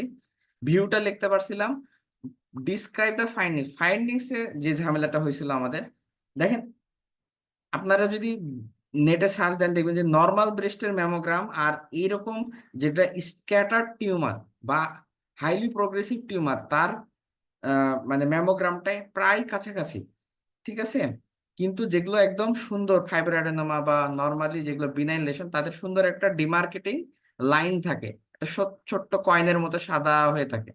সো এই জিনিসটা একটু ডিলেমা। তো আমরা যখন নিচে দেখলাম যে হোয়াট ইজ দ্য বাইরার্স স্কোর বা এরকম কিছু একটা বলছে, তো এখানে নিশ্চয়ই কোনো অ্যাডভান্সড কিছু একটা আছে, ঠিক আছে। নর্মাল ব্রেস্টের ম্যামোগ্রাম তো দেওয়ার কথা না। সো আমরা ধরেই, মানে ম্যালিগনেন্সি ধরেই অ্যান্সারটা করে আসলাম, পরে দেখি হয়ে গেছে, ঠিক আছে।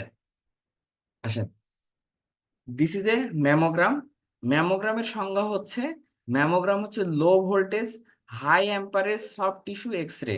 হাই অ্যাম্পারেজ মানে কি? High voltage soft tissue X-ray which is taken by placing the breast in direct contact with ultra sensitive film. মানে তার ব্রেস্টটা একটা আল্ট্রা সেন্সিটিভ ফিল্মের উপর রেখেই উপর থেকে রে দিয়ে যে ছবিটা নেওয়া হয়, এবং যে রেটা দেওয়া হবে সেটা হবে লো ভোল্টেজ, সরি এটা লো ভোল্টেজ এবং হাই অ্যাম্পারেজ।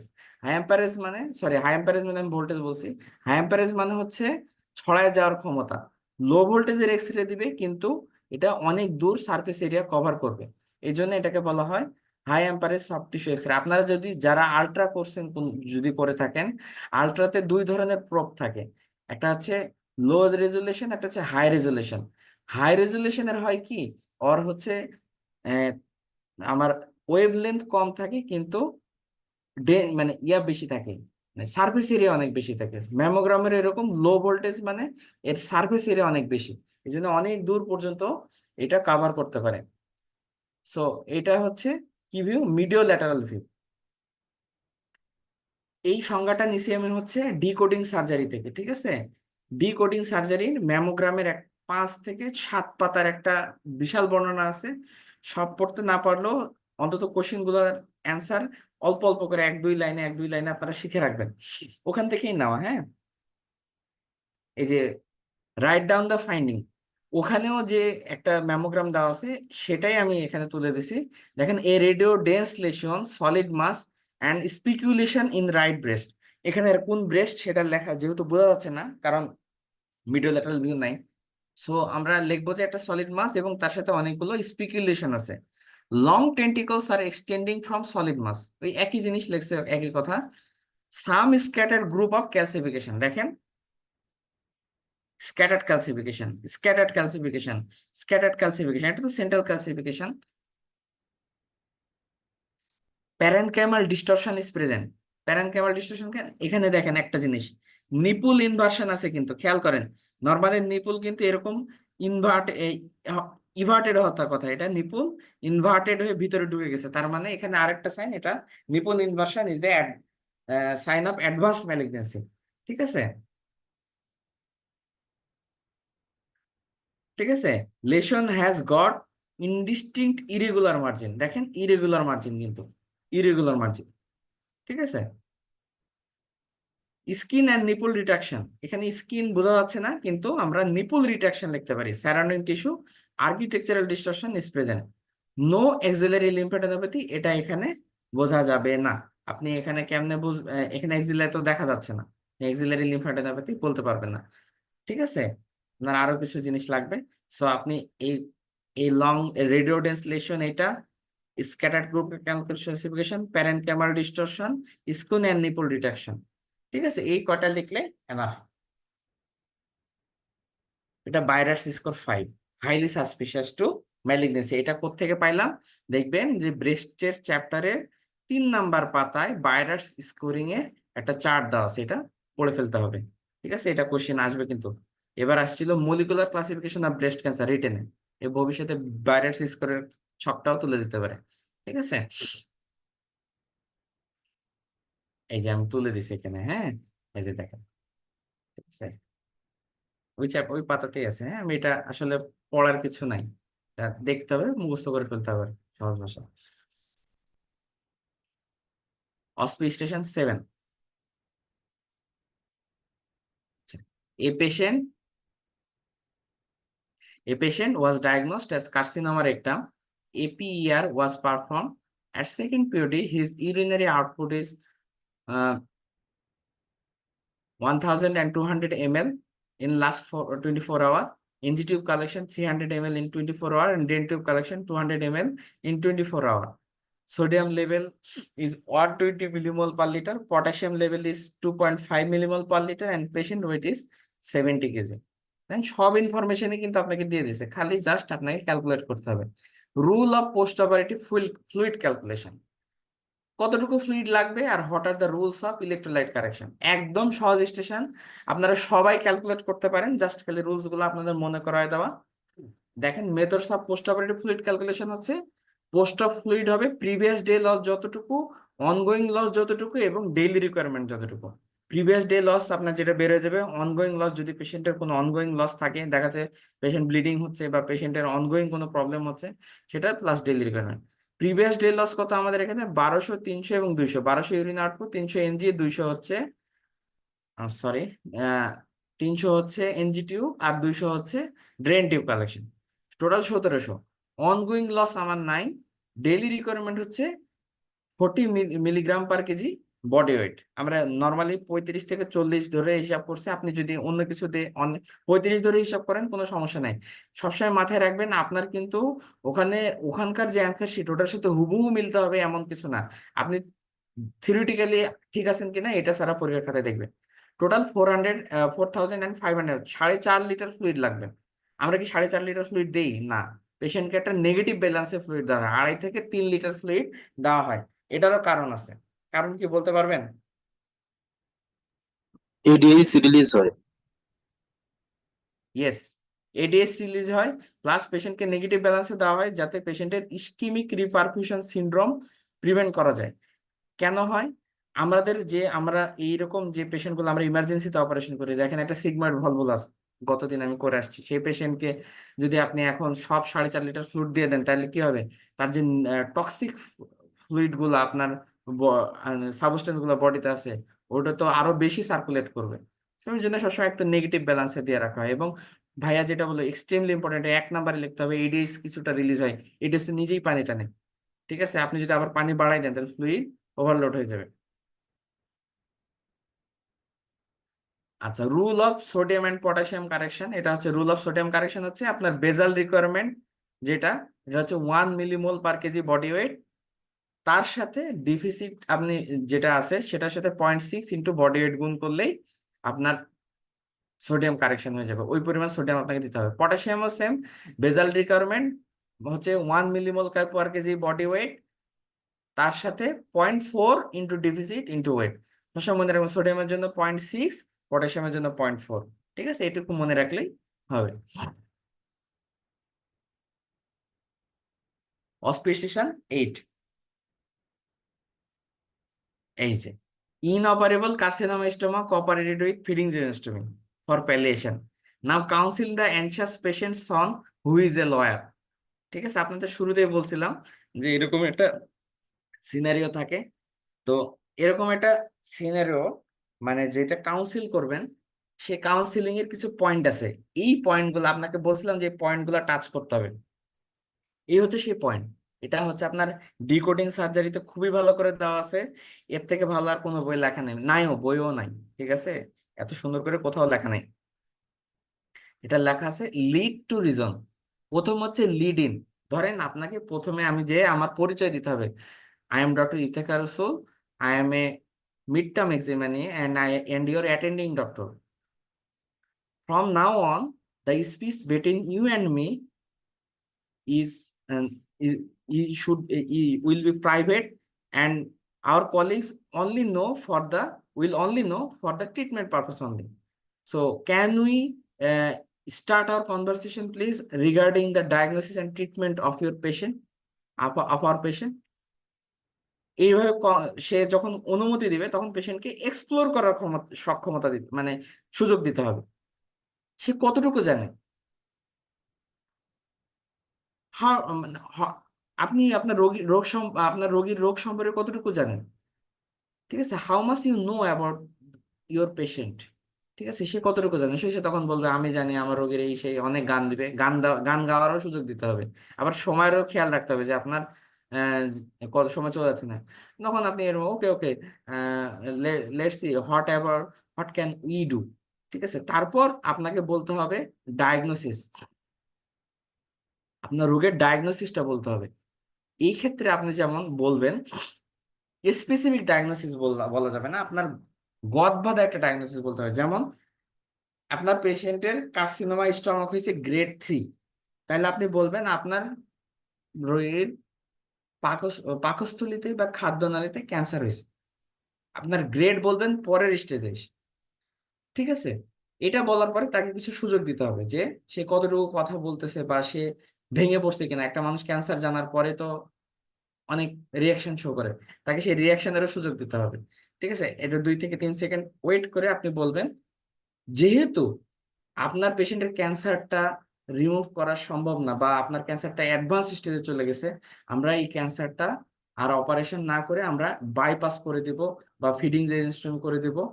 এটা আপনাকে পেশেন্টকে একটা থ্রো করবেন, প্লাস অপশন দিবেন। শুধু তাই না, আপনি এই পেশেন্টকে এই ফিডিং জেনেস্টমি করার পরও আপনার এই পেশেন্টকে কিছু কেমোথেরাপি দিতে হবে, রেডিওথেরাপি দিতে হবে, এবং পরবর্তীতে যদি খাবার আটকায় যায় বা আপনার স্টমাক দিয়ে খাবার পাস না করে, তখন আমরা স্টমাকের নিচে এন্ডোস্কোপিক্যালি কিছু স্টেন্ট দিয়ে আসতে পারি, যাতে আপনার পরবর্তী জীবনে আপনার রোগী ভালো থাকে। ঠিক আছে, এইভাবে আমরা ডিল করতে পারি। ঠিক আছে, আমি কিন্তু গদবাদে অ্যান্সার দিচ্ছি, আমার প্রশ্নের অ্যান্সারটা আমি এর পরে বলবো, কারণ এটা থেকে একটু আলাদা। ঠিক আছে, এরপর অপারেশনের রেজাল্ট কি। ঠিক আছে, এই অপারেশন আমি যেটা করে দিচ্ছি, এরপরে পেশেন্ট হয়তো যে কতদিন ভালো থাকবে সে হয়তো ভালো মতো খাবে, কিন্তু এর পরবর্তীতেও পেশেন্টের খাদ্যনালীতে আটকা যেতে পারে। ঠিক আছে, তখন আবার হাসপাতালে ভর্তি হবে। পেশেন্টের রেজাল্ট ইভেনচুয়ালিটি কি, ইভেনচুয়ালিটি হচ্ছে এই পেশেন্টকে বলতে হবে যে অপারেশনের সময় 2 ব্যাগ ব্লাড লাগতে পারে, ফিডিং জেনেস্টমি করার সময় 1 ব্যাগ ব্লাড লাগতে পারে, বা যে কোনো মুহূর্তে পেশেন্টের যদি লোয়ার জিআইটিতে ক্যান্সার হয়, তাই ইন্টেস্টাইনাল অবস্ট্রাকশন ডেভেলপ করতে পারে, তার জন্য অপারেশন লাগতে পারে। ঠিক আছে, শুধু তাই না, অ্যাডভার্স ইভেন্ট কি, পেশেন্টের অ্যানাস্থেসিয়া রিলেটেড কমপ্লিকেশন হইতে পারে, অ্যানাস্থেটিক ফেইলিওর হইতে পারে, পেশেন্ট রিভার্স হইতে না পারে, মায়োকার্ডিয়াল ইনফাকশন হইতে পারে পোস্ট অপারেটিভলি।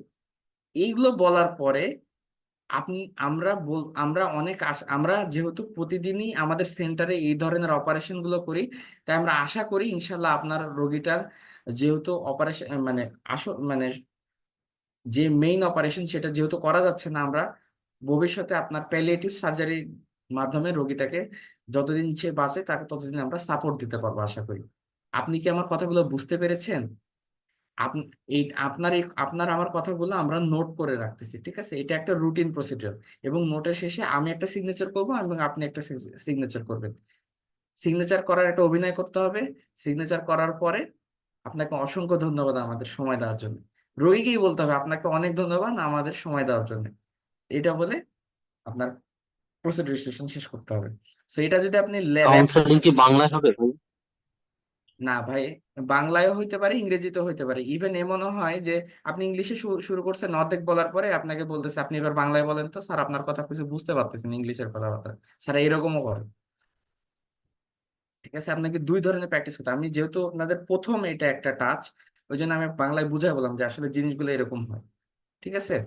সো আপনাদের এই জিনিসগুলো প্র্যাকটিস করতে হবে, প্র্যাকটিস না করলে একদমই পারবেন না, ঠিক আছে? ওই জন্য একে অপরের সাথে প্র্যাকটিস করবেন। এবং আমাদের যারা জেনেসিসে যখন অস্পি ব্যাচ শুরু হবে, তখন আপনারা অবশ্যই অফলাইনে আসবেন, এবং আমাদের ম্যাজিক্যাল সেশন নামে একটা সেশন হয়, ওখানে আমরা গ্রুপ পার্টনার ঠিক করে দিই যে একে অপরের, একজন কাউন্সিলিং করবে, আরেকজন চেক লিস্টে তার নাম্বার দিবে, সে কয়টা পয়েন্ট টাচ করতেছে, আবার ও পরীক্ষা দেবে, আরেকজন চেক লিস্ট, এইভাবে আমরা প্র্যাকটিসের ব্যবস্থা রাখি। তো ইনশাল্লাহ আপনাদের এটা অনেক হেল্পফুল হবে। আসেন আরো পরের স্লাইডে যাই। অস্পি 9, insertion of stoma bag after APR. খুবই মজার একটি স্টেশন। আমি যে দেখি একটা সুন্দর প্লাস্টিকের মানুষের ডামি দেওয়া আছে, তার রাইট হেমিকোলেক্টমি করা আছে, সুন্দর করে লাল মার্কিং করা আছে। স্যার বললো যে পড়ো, পড়লাম। পড়ার পরে রাইট হেমিকোলেক্টমি বলতেছি, লেফট হেমিকোলেক্টমি করা আছে, এপিআর এবং এপিআর করা আছে, ঠিক আছে? লেফট হেমিকোলেক্টমি বলতেছি, sorry, I am extremely sorry. APR করা আছে, হ্যাঁ।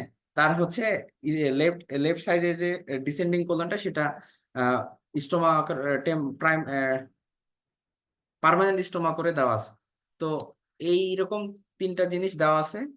এটা হচ্ছে আমরা নর্মালি আমরা জানি যেটা, সেটা হচ্ছে স্টোমা ওয়েফার। এটা আসলে স্টোমা ওয়েফার বলে সারা নিচ্ছিল না, এটাকে বলতে হবে স্টোমা ফ্লাঞ্জ। সারা খুব সুন্দর যাচ্ছিল স্টোমা ফ্লাঞ্জ। এটা হচ্ছে স্টোমা ব্যাগ, আর এটা হচ্ছে আমরা বলছিলাম যে এটা স্টোমা হুক বা stoma stop cork. Stoma stopper, stop cork না, কর্ক আলাদা জিনিস, স্টোমা স্টপার, ঠিক আছে? এই যে এই কোনায় আমরা এটা দিয়ে করতে হয়। তো এটা নিয়ে স্যাররা বেশি ঝামেলা করেনি, কিন্তু এইটা আমরা যখনই বলতেছি এটা স্টোমা ওয়েফার, স্যাররা কেউ নিতে যাচ্ছে না। তখন বলতেছে এটা আরো নাম আছে সুন্দর, বলো, তখন কেউ কেউ বলতে পারছে স্টোমা ফ্লাঞ্জ। ওটা জানলাম যে এটা স্টোমা ফ্লাঞ্জ। তো এইটা এরকম একটা জিনিস দেওয়া ছিল। এটার জন্য প্রথমে আপনাকে বলবে যে আপনার তোমার কি কি লাগবে সেগুলো আমাকে বলো, আমি তোমাকে সেই জিনিসগুলো দিব, বা আপনাকে চেয়ে নিতে হবে আমার কিছু জিনিস লাগবে। Sir I have need some instruments. বলতে হবে যে স্টোমা ফ্লাঞ্জ লাগবে, স্যার স্টোমা ব্যাগ লাগবে, স্টোমা স্টপার বা স্টোমা স্টপিং ডিভাইস লাগবে। তারপর স্যার আমার একটা স্টোমা অ্যাডহেসিভ পেস্ট এবং ডিওডার্ম লাগবে। অনেকে ইয়াও চাইছিল, লিকোপ্লাস্ট চাইছিল, কিন্তু ডিওডার্ম দিলে লিকোপ্লাস্ট লাগে না, ঠিক আছে? সো আপনাকে কাটার অভিনয় করে দেখাতে হবে। এইখানে এরকম সিজারও দেওয়া থাকে, ব্লেডও দেওয়া থাকে। আপনি সিজারও নিতে পারেন, ব্লেডও নিতে পারেন। ব্লেড নিলে ঝামেলা হচ্ছে, আপনাকে ব্লেড আবার পরায় কাজটা করে আবার ব্লেড খুলে রেখে দিতে হবে, ঠিক আছে? সো সিজার নাই বেটার, এত ঝামেলা করার দরকার কি 5 মিনিটের মধ্যে? তো স্যারে যখন আপনি কাটবেন তখন স্যার বলবে কাটার দরকার নেই। তারপর আপনাকে একটা পেস্ট দিবে, স্টোমা অ্যাডহেসিভ পেস্ট। ওটা একটা আঠার ইয়া থাকে, গাম গাম গাম স্টিক দেওয়া থাকে অভিনয় করানোর জন্য। ওটা আপনি দেখাবেন যে এভাবে লাগাবো, দিয়ে আপনার ব্যাগটা লাগানোর পরে স্যারকে বলতে হবে স্যার ডিওডার্ম কাটবো। স্যার বলে কাটার দরকার নেই, এবার লাগাও, ঠিক আছে? ডিওডার্ম কিন্তু দুই ভাবে লাগানো যায়। ডিওডার্মের মাঝখানে ফুটা, গোল ফুটা করে পুরা স্টোমা ব্যাগকে, স্টোমা যে ফ্লাঞ্জ সেটাকে কাভার করে দেওয়া যায়। আবার চারপাশে 4টা কোনা কেটে, আমরা যেটা নর্মালি পোস্ট যেটা করি অপারেশনের পরে। তারপর স্টোমা ব্যাগ লাগানোর আগেই আমাদের স্টোমা স্টপিং যে ডিভাইস, সেটা ডিভাইস দিয়ে স্টোমাটা এয়ার টাইট করে দিয়ে আমার এই ফ্লাঞ্জের সাথে মাথাটা আটকাইতে হবে, এবং মাথাটা আটকানোর সময় অভিনয় করে দেখাইতে হবে স্যার আমি যে টিপ দিয়ে দিয়ে দিয়ে বসাই, 3 কোনায় 3টা টিপ চাপ দিতে হবে। এই যে 3টা কোনা আছে, এই 3 কোনা এই তিন কোনায় তিনবার চাপ দিয়ে 3টা ক্লিক শব্দ হয়, তাইলে বোঝা যায় যে আমার এটা এয়ার টাইট হয়ে গেছে, এখান দিয়ে আর কিছু লিক করবে না। ঠিক আছে, এটা একদমই একটা প্র্যাকটিক্যাল জিনিস, আপনারা ডে টু ডে লাইফে প্রতিদিন করেন, জাস্ট একটু মাথায় রাখবেন। এই স্টেশনটা বোঝা গেছে, একটু তাত্ত্বিক হয়ে গেল জিনিসটা, দেখাইতে হাতে কলমে দেখালে সুবিধা আছে, কিন্তু আসলে পেশেন্ট ছাড়া এই জিনিস দেখানো খুবই মুশকিল। আপনারা কি আমার কথা বুঝতে পারছেন? গ্লোভস পরা লাগে কিনা এটাতে? গ্লাভস পরার কথা বলতে হয়, কিন্তু ওখানে বলাই ছিল suppose you are gowned and gloved, এভাবেই লেখা ছিল যে suppose you are gowned and gloved and এই তারপরে এইরকম একটা সিনারিও দেওয়া ছিল। ঠিক আছে, গাউন্ড অ্যান্ড গ্লাভড বলা থাকলে সেখানে আপনার গ্লাভস পরা থাকে, কিন্তু না বলা থাকলে অবশ্যই গ্লাভস পরতে হবে, এবং সেখানে গ্লাভস পরার জন্য আলাদা মার্কস থাকবে। ঠিক আছে, তাহলে বুঝতে পারছো তো ভাই নাকি?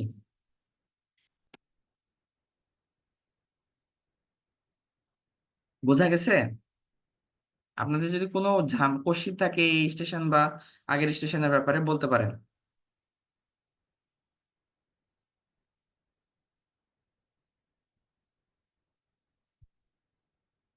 আমি একটা জাস্ট ছবি দিয়ে রাখছি।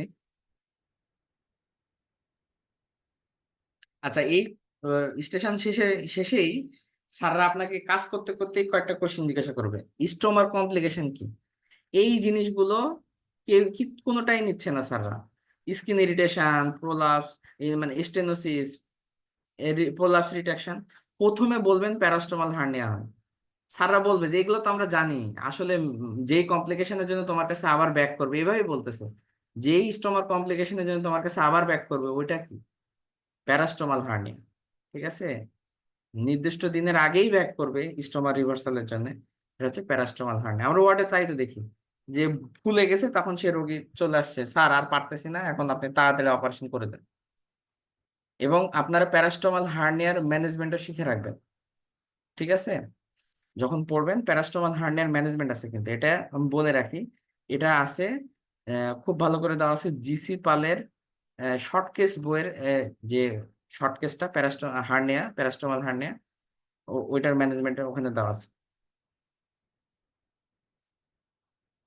অসপিস্টেশন 10, excision of cutaneous swelling and closure by vertical mattress suture. আমি এখানে একটা ছবি জাস্ট দিয়ে রাখছি, এখানে একটা সিবিসিএস সিস্টের ডিকোডিং সার্জারি থেকে নেওয়া এটা। হ্যাঁ, এটা এমনি কোনো ইয়া না যে একটা সাবকিউটেনাস সোয়েলিং। তো আপনারা যে আপনাদের প্রতি প্রথম যে কোনো সাবকিউটেনাস সোয়েলিং আপনারা জাস্ট একটা ইনসিশন দিয়ে বের করবেন। আপনারা তো জানেন না এটা কোন সাবকিউটেনাস সোয়েলিং, অবশ্যই একটা ইলিপ্টিক্যাল ইনসিশন দিবেন। কি ইনসিশন দিবেন? একটা ইলিপ্টিক্যাল ইনসিশন দিবেন। ইলিপ্টিক্যাল ইনসিশন দিয়ে আস্তে আস্তে এক্সারসাইজ করবেন। ইলিপ্টিক্যাল ইনসিশন দিলে, লাইপোমাতে ইলিপ্টিক্যাল ইনসিশন দিলে কোনো ক্ষতি নাই। ঠিক আছে, এটা হচ্ছে একটা টেকনিক্যাল পয়েন্ট। যদি বলা থাকে লাইপোমা, তাহলে একটা লম্বা ইনসিশন দিবেন, একটা লিনিয়ার ইনসিশন। কিন্তু যদি বলে একটা সাবকিউটেনিয়াস সোয়েলিং, তাহলে অবশ্যই একটা ইলিপ্টিক্যাল ইনসিশন দিবেন। ঠিক আছে, এবং অবশ্যই অবশ্যই আপনি যেহেতু ব্লেড লাগাইছেন, কাজ শেষে ব্লেড খুলে ডিসকার্ড করে একটা ব্লেড রাখার বাক্স আছে, ওই ব্লেড রেখে জায়গা মতো সব ইনস্ট্রুমেন্ট রেখে আসবেন। এটাতে কিন্তু মার্ক আছে। গ্লাভস ডিসপোজ করে নিচের ডাস্টবিন দেওয়া থাকে, সব দেওয়া থাকে, ডাস্টবিন দিয়ে ফেলতে হবে, এগুলোর উপরে মার্ক আছে কিন্তু। আচ্ছা, এবার আসেন অস্কি। তাইলে একটু অস্কি স্টেশন, আমাদের টোটাল স্টেশন থাকবে কিন্তু 5টা, কিন্তু নাম্বার কিন্তু বেশি। নাম্বার অফ স্টেশন হচ্ছে 10। টাইম ডিস্ট্রিবিউশন দেখেন, মজার ব্যাপার হলো initial 2 minutes for reading and thinking.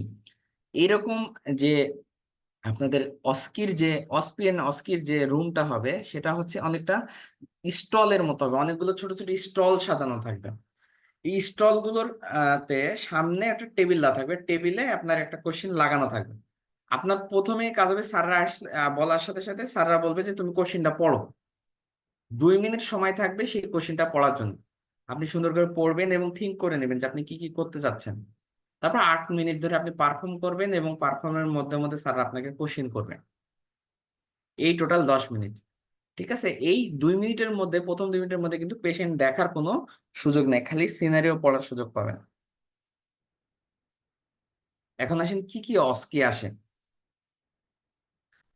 অস্কিতে কিন্তু আমাদের শর্ট কেস থাকে, অনেক শর্ট কেস থাকে। আপনি ইউ কার্ট ইমাজিন নর্মালি আমরা শর্ট কেস যেগুলো আপনাদের যদি খাতা কলম থাকে আপনারা লিখে নেন। লাম বাম থাকে, লাম বাম থেকে যে কোনো সোয়েলিং থাকতে পারে। ইঙ্গুনি স্ক্রোটাল সোয়েলিং এখন পর্যন্ত দেয় নাই, দিতে পারবে যদি রিয়াল পেশেন্ট আনা শুরু করে। কারণ আমাদের বিসিপিএস এর রিয়াল পেশেন্ট নর্মালি দেয় না, ডামি পেশেন্ট তৈরি করে দেয়। হ্যাঁ, ওখানকার যারা স্টাফ আছে তারা ডামি পেশেন্ট সেজে পরীক্ষা দেয়, কিন্তু যদি রোগী নিয়ে আসে ইঙ্গুইনো স্ক্রোটাল সোয়েলিং নিয়ে আসতেই পারে। নেক সোয়েলিং খুবই আসে প্যারোটিড এবং থাইরয়েড। হ্যাঁ, এখানে একটা ধরুন কাগজের মানে একটা কাগজ জড়ায় গুলটি পাকায় আপনার কানের পিছনে বা গলার সামনে মাইক্রোপোর দিয়ে মেরে বলবে যে এটা সোয়েলিং, এখন ইয়ে করো, এক্সামিনেশন করো। Hand examination, lower limb examination খুবই ফ্রিকোয়েন্টলি আসে। ঠিক আছে, ঠিক আছে। জেনারেল এক্সামিনেশন, ঠিক আছে। এবার হচ্ছে পেশেন্টের হিস্ট্রি টেকিং। হিস্ট্রি টেকিং কি থাকে, একটা সিনারিও দেওয়া থাকবে, সিনারিও দেওয়ার পর আপনাকে পেশেন্টের হিস্ট্রি নিতে বলবে। এই হিস্ট্রি নেওয়ার মধ্যে আপনি হিস্ট্রি রিলেটেড হিস্ট্রি সবগুলো টপিক টাচ করছেন কিনা, আপনি যে হিস্ট্রি নেবেন স্যার আপনার চেক লিস্টে যেটা মিলবে সেটা টিক দেবে, মানে আপনি সেই মার্কসটা পাবেন। এটা নর্মাল হিস্ট্রি টেকিং। কিন্তু এখন আর আমাদের এই পরীক্ষা থেকে লাস্ট সেশন থেকে শুধু হিস্ট্রি টেকিং আসতেছে না, partly history taking, partly counselling. আপনাকে প্রথমে বলবে যে রোগীর হিস্ট্রি নাও, আমার যেটা ছিল পার রেক্টাল ব্লিডিং এর একটা হিস্ট্রি নিতে বললো। হিস্ট্রি নিয়ে এখন রোগীকে কাউন্সিলিং করতে বলতে বললো যে আপনি পরবর্তীতে কি করবেন, রোগীর কোলোনোস্কোপি করতে হবে, রোগীর ডিআরই করতে হবে, আপনি টয়লেটের রাস্তায় আঙ্গুল দেবেন, এই ব্যাপারে। এটা তো খুব এনায় একটা জিনিস, এইগুলো জিনিস নিয়ে রোগীকে এখন আপনি কাউন্সিলিং করবেন। আবার হচ্ছে partly history taking, partly IOE. What is IOE? Any idea what is IOE? Idea আছে কারো? আইওই কি জিনিস?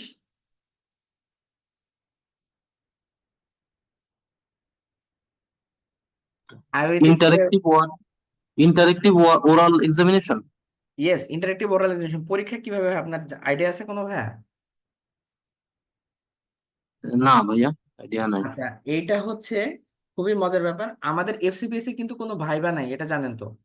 আমাদের এফসিপিএস ফাইনাল পার্ট বা মিড টার্ম কোনো জায়গায় বোর্ড ভাইবা না, টেবিল ভাইবা, আমরা যে গতানুগতিক টেবিল ভাইবাতে এই কোনো ভাইবা নাই। ঠিক আছে, পৃথিবীতে আর কোনো জায়গায় যেমন টেবিল ভাইবা হয় না, আমাদের বিসিপিএস এও কিন্তু এফসিএস ফাইনাল পার্টেও কোনো টেবিল ভাইবা হয় না। এমএস কোর্সে কিন্তু এখনো টেবিল ভাইবা আছে। টেবিল ভাইবার বদলে আমাদের আছে আইওই। আপনার একটা টেবিলে আপনি আসবেন, আসার পরে একটা সিনারিও দেওয়া থাকবে। সিনারিও পড়ার পরে সিনারিওর নিচে আপনাকে এখন সিনারিওর বেস্টে কিছু কোশ্চিন থাকবে, কিন্তু কোশ্চিন গুলো কিন্তু স্যার করবে না, ওইটা চেকলিস্ট আকারে কোশ্চিন বিসিপিএস থেকে দেওয়া হবে যে এই কোশ্চিন গুলো করবেন। কিন্তু কোশ্চিনের অ্যান্সার আপনি যেভাবে দিবেন সেই অ্যান্সার অনুযায়ী কোশ্চিন আপনাকে করবে। যেমন ধরেন একটা আপার অ্যাবডোমিনাল পেইন, তার সাথে জ্বর আছে, কয়েকদিনের ব্যথা, আপনি এমপাইমা গল ব্লাডার না বলে ক্রনিক কোলিসিস্টাইটিস বললেন, তাহলে ক্রনিক কোলিসিস্টাইটিস ধরেই আপনার কোশ্চিন হবে। ঠিক আছে, কোশ্চিন গুলো এভাবে ঠিক করা থাকে, মানে আপনি কোনোটাই ভুল না। হ্যাঁ, ভুল আপনি অ্যান্সার একদম জিরো দিবে ওই স্টেশনে। কখন? যখন আপনি আপার অ্যাবডোমিনাল পেন আপনি বলবেন যে অ্যাপেন্ডিসাইটিসের পেন। হ্যাঁ, কেন অ্যাপেন্ডিসাইটিসের পেন আপনি আবার যদি বুঝাইতে পারেন যে না এটা হচ্ছে রেট্রোসিকাল অ্যাপেন্ডিসাইটিস, এটা গলব্লাডার পর্যন্ত উঠে গেছে, এটা যদি বুঝে আসতে পারেন তাহলে আপনাকে ওই পয়েন্টও মার্ক দেবে, এবং ওই স্টেশনে পুরাপুরি জিরো দেওয়ার কোনো সুযোগ নেই। আপনি যে কোশ্চেনটা পারবেন না সেই কোশ্চেনটার মার্ক জিরো হবে। ঠিক আছে, এই ভাইবার মানে কবল থেকে স্টুডেন্টদের বাঁচানোর জন্যই আসছে আইওই। সো আপনার মিড টার্মে যেভাবে আসে আমাদের এভাবে আসছিল, একটা এরকম হিস্ট্রি টেকিং করার পরে এমপাইমা গলব্লাডার এখন স্যাররা কিছু কোশ্চেন করবে, সেটা হচ্ছে আইওই। ফুল আইওই এখনো আমাদের পরীক্ষায় আসেনি, সামনে আসতে পারে। যেটা আপনাদের বললাম, সিনারিও পড়ার পরে কোশ্চেন করবে। ঠিক আছে, ইনস্ট্রুমেন্ট সেট আপ থাকে, এটা ফাইনাল পার্টেও থাকে না, আমাদের মিড টার্মে থাকে। ল্যাপারোস্কোপি টাওয়ার আমাদের আগের সেশনে আসছিল, পুরা ল্যাপারোস্কোপি টাওয়ার দেওয়া আছে, ইনস্ট্রুমেন্ট সব খোলা আছে, মানে আপনার সব তার গুলা কর্ড গুলা খোলা আছে। আপনাকে বলবে সামনে এক সেট কর্ড থাকে যেটা পাওয়ার কর্ড, প্রত্যেকটা মেশিনের, না সরি, পিছনে একটা এক সেট কর্ড থাকে সেটা হচ্ছে পাওয়ার কর্ড, আর সামনে কর্ড থাকে হচ্ছে যেগুলো এক কাজ করবেন ওয়ার্কিং কর্ড। সবগুলো কর্ড খোলা থাকে, একটা একটা একটা করে লাগাইতে হয়। ঠিক আছে, ডায়াথার্মি সেটআপ, মনোপোলার বায়োপোলার ডায়াথার্মির যে setup, advanced vessel ceiling device. আপনারা তো হারমোনিক স্কালপেল আল্লাহর রাস্তায় আমরা যেটা করি, যে দাদু সেট আপ করে দেয়, আসলে ব্যাপারটা এরকম না। হারমোনিক বা লিগাসিওর প্রত্যেকটার দেখবেন মাথার সামনে একটা নজল লাগানো থাকে, ওই নজল দেওয়ার সবসময় খটখট শব্দ করে, দিয়ে পরিষ্কার করে আপনার হাতে দেয়, তখন দেখেন যে খুব ভালো কাজ করতেছে। ওইটা কিন্তু লাগানো থাকবে, হ্যাঁ ওইটা কিন্তু দিতে পারেন। যাদের হাসপাতালে এন্ডোস্কোপ আছে, যেমন আমার আমি মিডফোর্ডে আগে ট্রেনিং করছি, এখন আরএমসিতে আছি, দুই জায়গাতেই এন্ডোস্কোপ আছে। এন্ডোস্কোপিক সুইট দেখার অভিজ্ঞতা থাকতে হবে। কোন মানে আমাদের পিছায় থাকার কোনো সুযোগ নেই নতুন জেনারেশনের সার্জনদের, হ্যাঁ এন্ডোস্কোপ দেখতে হবে, সহজ হিসাব। এন্ডোস্কোপ এখানে আসে নাই, কিন্তু এন্ডোস্কোপের ছবি দিতে পারে বা এন্ডোস্কোপির মেশিনে দিয়ে দিতে পারে, বলবে যে আপনি এটা সেট করেন। ঠিক আছে, এন্ডোস্কোপের কিন্তু যেটা আপনার আহ কোলোস্কোপ আর এন্ডোস্কোপের ইয়া কিন্তু আলাদা, প্রোব কিন্তু আলাদা। ঠিক আছে, একটা মোটা একটা চিকন, এটা চিনতে হবে। ঠিক আছে, এই জিনিসগুলো আমাদের হাসপাতালে আমরা প্রতিদিন যাই, এখন গেলে চোখ কান খোলা রেখে জিনিসগুলো দেখতে হবে। Tips for OSCE and RA. OSCE কিভাবে পড়বেন, এখানেও আপনাদের একটাই পরামর্শ, আপনি যে যে সিস্টেম পড়বেন সেই সেই সিস্টেমের লং কেস এবং শর্ট কেস, লং কেসের জন্য জিসি পালের লং কেস, শর্ট কেসের জন্য জিসি পালের শর্ট কেস, এবং এগুলো পড়লে এখানকার যে কোশ্চিন গুলো আছে সেই কোশ্চিন গুলো পড়লে আপনার আইওর জন্য এনাফ। ঠিক আছে, প্লাস আপনি যখন ডিকোডিং সার্জারি পড়বেন, এই তিনটা বই মিলে আপনার মেনলি অস্কি কভার করবে। ঠিক আছে, কিন্তু আপনি যদি আলাদা আলাদা করে প্রিপারেশন নিতে যান, তাহলে আপনি আসলে এই 4-5 মাসের মধ্যে আপনি প্রিপারেশন কমপ্লিট করতে পারবেন না। এখন আসেন, আমি কি জিসি পালের শর্ট কেসের সব শর্ট কেসই পড়বো? আপনি দেখেন হেড নেক চ্যাপ্টারের মধ্যে অনেক কিছু দেওয়া আছে, ওই সিস্টিক হাইগ্রোমা দেওয়া আছে, প্যারোটিড দেওয়া আছে, থাইরয়েড দেওয়া আছে, থাইরয়েড সিস্ট আছে। আপনি প্রথমে আগে দুইটা পড়েন, প্যারোটিড আর থাইরয়েডটা পড়েন, তারপরে সময় পাইলে আপনার যার যতটুকু ক্যালিবার সে পড়বে, কিন্তু বেসিক এই দুটো পড়তে হবে। ইঙ্গুইন স্ক্রোটাল সোয়েলিং এর মধ্যে হার্নিয়া হাইড্রোসিল আগে পড়েন, তারপরে আপনি টেস্টিকুলার টেরাটোমা, ক্যান্সার, এই জিনিসগুলো পরে পড়েন, না পড়লেও সমস্যা নেই, কিন্তু অস্কির জন্য আপনার হার্নিয়া হাইড্রোসিল পারাই লাগবে। ঠিক আছে, লং কেসে যেমন আপনি লং কেসের বই থেকে দেখা যাচ্ছে কার্সিনোমা হেড অফ দ্য প্যানক্রিয়াসের থেকে, হেড অফ দ্য প্যানক্রিয়াস যতটুকু ইম্পর্টেন্ট, কার্সিনোমা গল ব্লাডার কিন্তু আপনার পরীক্ষায় আসার জন্য আপনার এই লেভেলে অতটুকু ইম্পর্টেন্ট না। তো এইভাবে বুঝে বুঝে পড়তে হবে যে আপনি কোন জিনিসটা আমরা, এবং আপনারা প্রথম অবস্থায় বুঝবেন না, এটাই স্বাভাবিক। আমরা প্রত্যেকটা ক্লাসে যখন আমরা সিস্টেম ওয়াইজ আলোচনা করব, তখন আমরা বলে দেবো যে আসলে এই এই সিনারিও গুলো, এই এই ডিজিজ গুলো খুব বেশি ইম্পর্টেন্ট পরীক্ষা আসার জন্য। ঠিক আছে, আচ্ছা, এখানে আপনাদের একটা কথা বলে রাখি, অস্কির যে আমি এখানে স্লাইড গুলো দেখাবো, অস্কির স্লাইডের কোশ্চিন গুলো কিন্তু আমরা আর সংগ্রহ করতে পারিনি, কারণ ওই যেটা আপনার স্যারদের কাছে যে শিট থাকে, চেক লিস্ট থাকে, এই চেক লিস্টটা আসলে কোথাও আসে না। তো আমাকে যে কোশ্চিন গুলো করছে সেগুলো অন্যজনকে নাও করতে পারে। ঠিক আছে, আপনাকে সব চেক লিস্টে সব কোশ্চিন করবেন, আপনি যেভাবে অ্যান্সার করবেন সেভাবে যাবে। সো আমি প্রথম থেকে আসি, examination of abdominal lump with live commentary. Live commentary মানে আপনারা যদি এমআরসিএস এর বা এমআরসিপি পেসেস এর ভিডিও গুলো দেখে থাকেন ইউটিউবে, ওরা কিন্তু এক্সামিনেশন করে আর বলে this is I am examining super I am doing superficial palpation, I am doing deep palpation, the lump is এত সেন্টিমিটার, এরকম করে তারা বলতে থাকে, শেপ এত সাইজ, শেপ এরকম, সাইজ এত, এরকম বলতে বলতে তারা আগায়। তো আমার কাছে এরকম একটা ইন্ট্রা অ্যাবডোমিনাল লাম্প ছিল। প্রথমে অ্যাবডোমিনাল লাম্প আমি এক্সামিন করার জন্য প্রথমে পেশেন্টকে ওই যে ইন্ট্রা অ্যাবডোমিনাল না এক্সট্রা অ্যাবডোমিনাল, তারপর ইন্ট্রাপেরিটোনাল না এক্সট্রাপেরিটোনাল, এটা করার পর নিয়ে এলবো করার পরে আমি নর্মালি অ্যাবডোমিনাল লাম্প এক্সামিনেশন করি। আমার যেটা ভুল ছিল, স্যার বলতেছিল যে তুমি পেশেন্টের পুরাপুরি অ্যাবডোমেন এক্সামিনেশন করো নাই। মানে স্যার চাচ্ছিলেন যে আমি পুরো অ্যাবডোমেন এক্সামিনেশন করে আসার পরে, লিভার স্প্লিন প্যালপেট করে আসার পরে, তারপরে হচ্ছে আমি আহ, ওই অ্যাবডোমিনাল লাম্পটা এক্সামিন করবো। ঠিক আছে, এই জায়গায় স্যার একটু ভুল ধরছিল, তাছাড়া অন্য সমস্যা হয় না। ঠিক আছে, আচ্ছা, হিস্ট্রি টেকিং অফ পার রেক্টাল ব্লিডিং, এইখানেই হচ্ছিল আমার কাউন্সিলিং। হ্যাঁ, হিস্ট্রি টেকিং, একটা পেশেন্ট বলা ছিল যে একটা 45 বছরের মানুষ, তার হচ্ছে fresh per rectal bleeding for 6 month. এখন পেশেন্টের আর কি কি রিলিভেন্ট হিস্ট্রি নিতে চাও, তো আমি ওই সময় নিছিলাম আর কি যে যে ব্লিডিং এর কালার কেমন, ফ্রেশ নাকি ইয়া, তারপর টয়লেটের রাস্তা পায়খানার আগে হয় না পরে হয়, বা টয়লেটের সাথে যায়, প্যানে আলাদা করে পড়ে কিনা, এটার সাথে কোনো ব্যথা আছে কিনা, এটার কোনো নির্দিষ্ট টাইমিং আছে কিনা, মানে কার্সিনোমা রেকটামের যাবতীয় হিস্ট্রিটা, কোনো গ্রোথ বাইরে বের হয়ে আসে কিনা, ঠিক আছে, শরীরে অন্য কোনো সিমটম আছে কিনা, পেটে কোনো অন্য কোনো জায়গায় চাকা আছে কিনা, এরকম যত আপনি হিস্ট্রি নিতে পারবেন তত আপনার ইয়া হবে। এটার একটা প্রোফার্মা আছে, তো আমরা সেটাতে যাচ্ছি না। তো এরকম ভাবে হিস্ট্রি নেওয়ার পরে স্যার বললো যে এবার কাউন্সিলিং করো। কাউন্সিলিং করার জন্য স্যারকে বলতে হবে, তখন রোগীকে বলতে হবে যে আমরা আপনার, তখন লেফট রিজনে চলে আসবে, রোগী কি জানেন আপনি বলেন। তারপর রোগীকে ট্রিটমেন্ট প্রোটোকল সম্পর্কে যা বলতে হবে, যেটা আপনি ডেফিনেটিভ ট্রিটমেন্ট জানেন না। এবং ট্রিটমেন্ট প্রোটোকলটা বলার আগে আপনাকে এখানে ইনভেস্টিগেশন ওয়ার্কআপটা বলে নিতে হবে, যে আমি আপনার পায়খানা রাস্তায় হাত দিয়ে দেখবো, কোলোস্কোপি করে দেখবো, এরকম এরকম ডায়াগনোসিস আসতে পারে, এরকম এরকম ডায়াগনোসিস জন্য এরকম এরকম ট্রিটমেন্ট অ্যাভেলেবল আছে, এই ডিজিজ ট্রিটমেন্ট না করলে কি কমপ্লিকেশন হবে সেটা বলতে হবে। ঠিক আছে, এভাবে বলার পরে দেখবেন যে ঘন্টা পড়ে যাচ্ছে। ঘন্টা পড়ে গেলেই, যখনই ঘন্টা পড়বে কোনো কথা নেই, থ্যাংক ইউ দিয়ে উঠে যেতে হবে। থ্যাংক ইউটা যেন মিস না হয়, ঠিক আছে। আচ্ছা, এটা সবচেয়ে মানে সহজ একটা OSCE station, OSCE station 3, axillary and cervical lymph node examination with live commentary. আপনি যে যে গ্রুপ লিম্ফ নোড এক্সামিন করবেন, জাস্ট খালি মুখে বলতে হবে, ঠিক আছে, এবং রোগীর এক্সপোজারটা খুব সুন্দর হইতে হবে। ঠিক আছে, আমরা এই এক্সামিনেশন গুলো খুব সুন্দর করে আপনাদের যে ক্লাসগুলো হবে ক্লাসগুলোতে দেখাই দেবো। যে এই লিম্ফ নোড এক্সামিনেশনের ক্লাসই দেখা যাচ্ছে আলাদা, ঠিক আছে। আমরা যখন অস্পি প্র্যাকটিস সেশন আলাদা হবে, আলাদা ক্লাস হবে, তখন আমরা দেখাই দেবো, ঠিক আছে।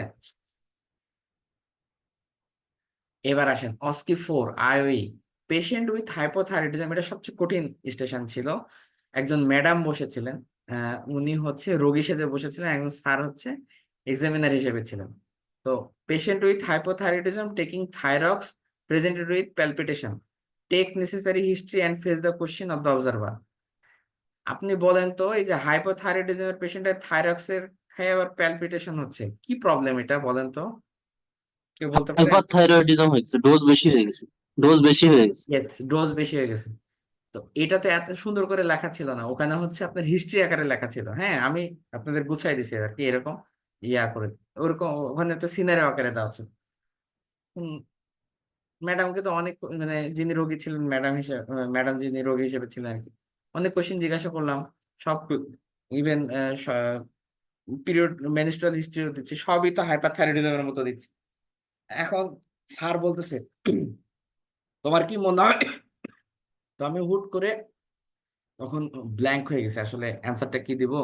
স্যার তখন বলতেছে আচ্ছা এতগুলো যে ওষুধ, এই যে ওষুধ খাচ্ছে, ওষুধের জন্য কোনো সমস্যা হইতে পারে না? তখন মাথায় খেলছে, স্যাররা আপনাদের হিন্টস দিবে, ঠিক আছে। তো তখন বললাম স্যার ড্রাগ ইন্ডুসড হাইপারথাইরয়েডিজম। তারপর হাইপারথাইরয়েডিজম, তুমি এখন কি ওষুধ দিতে চাও? তো দেখবেন যে আপনাদের বইয়ে বলা আছে দুই ধরনের ট্রিটমেন্ট হবে থাইরয়েডের চ্যাপ্টারের মধ্যে। এক হচ্ছে আপনার একদম সাপ্রেসিভ ডোজে কার্বিমাজল দিয়ে আপনার লো ডোজে থাইরক্স ইউজ করতে হবে, অথবা ড্রাগ স্টপ করে দিয়ে কার্বিমাজল ইউজ করতে হবে, ঠিক আছে। এই দুইটা ড্রাগ রেজিমেন্ট দেওয়া আছে, দেখবেন বেলি ল্যাবে থাইরয়েডের চ্যাপ্টারের মধ্যে দেওয়া আছে। এইটুকুই কোশ্চেন করতে করতে ধরেন 5 মিনিট 10 মিনিট পার হয়ে গেছে, ঠিক আছে, কারণ হিস্ট্রি নিছেন স্যার, কোশ্চেন করছে, মাঝখানে আমি আটকা গেছিলাম।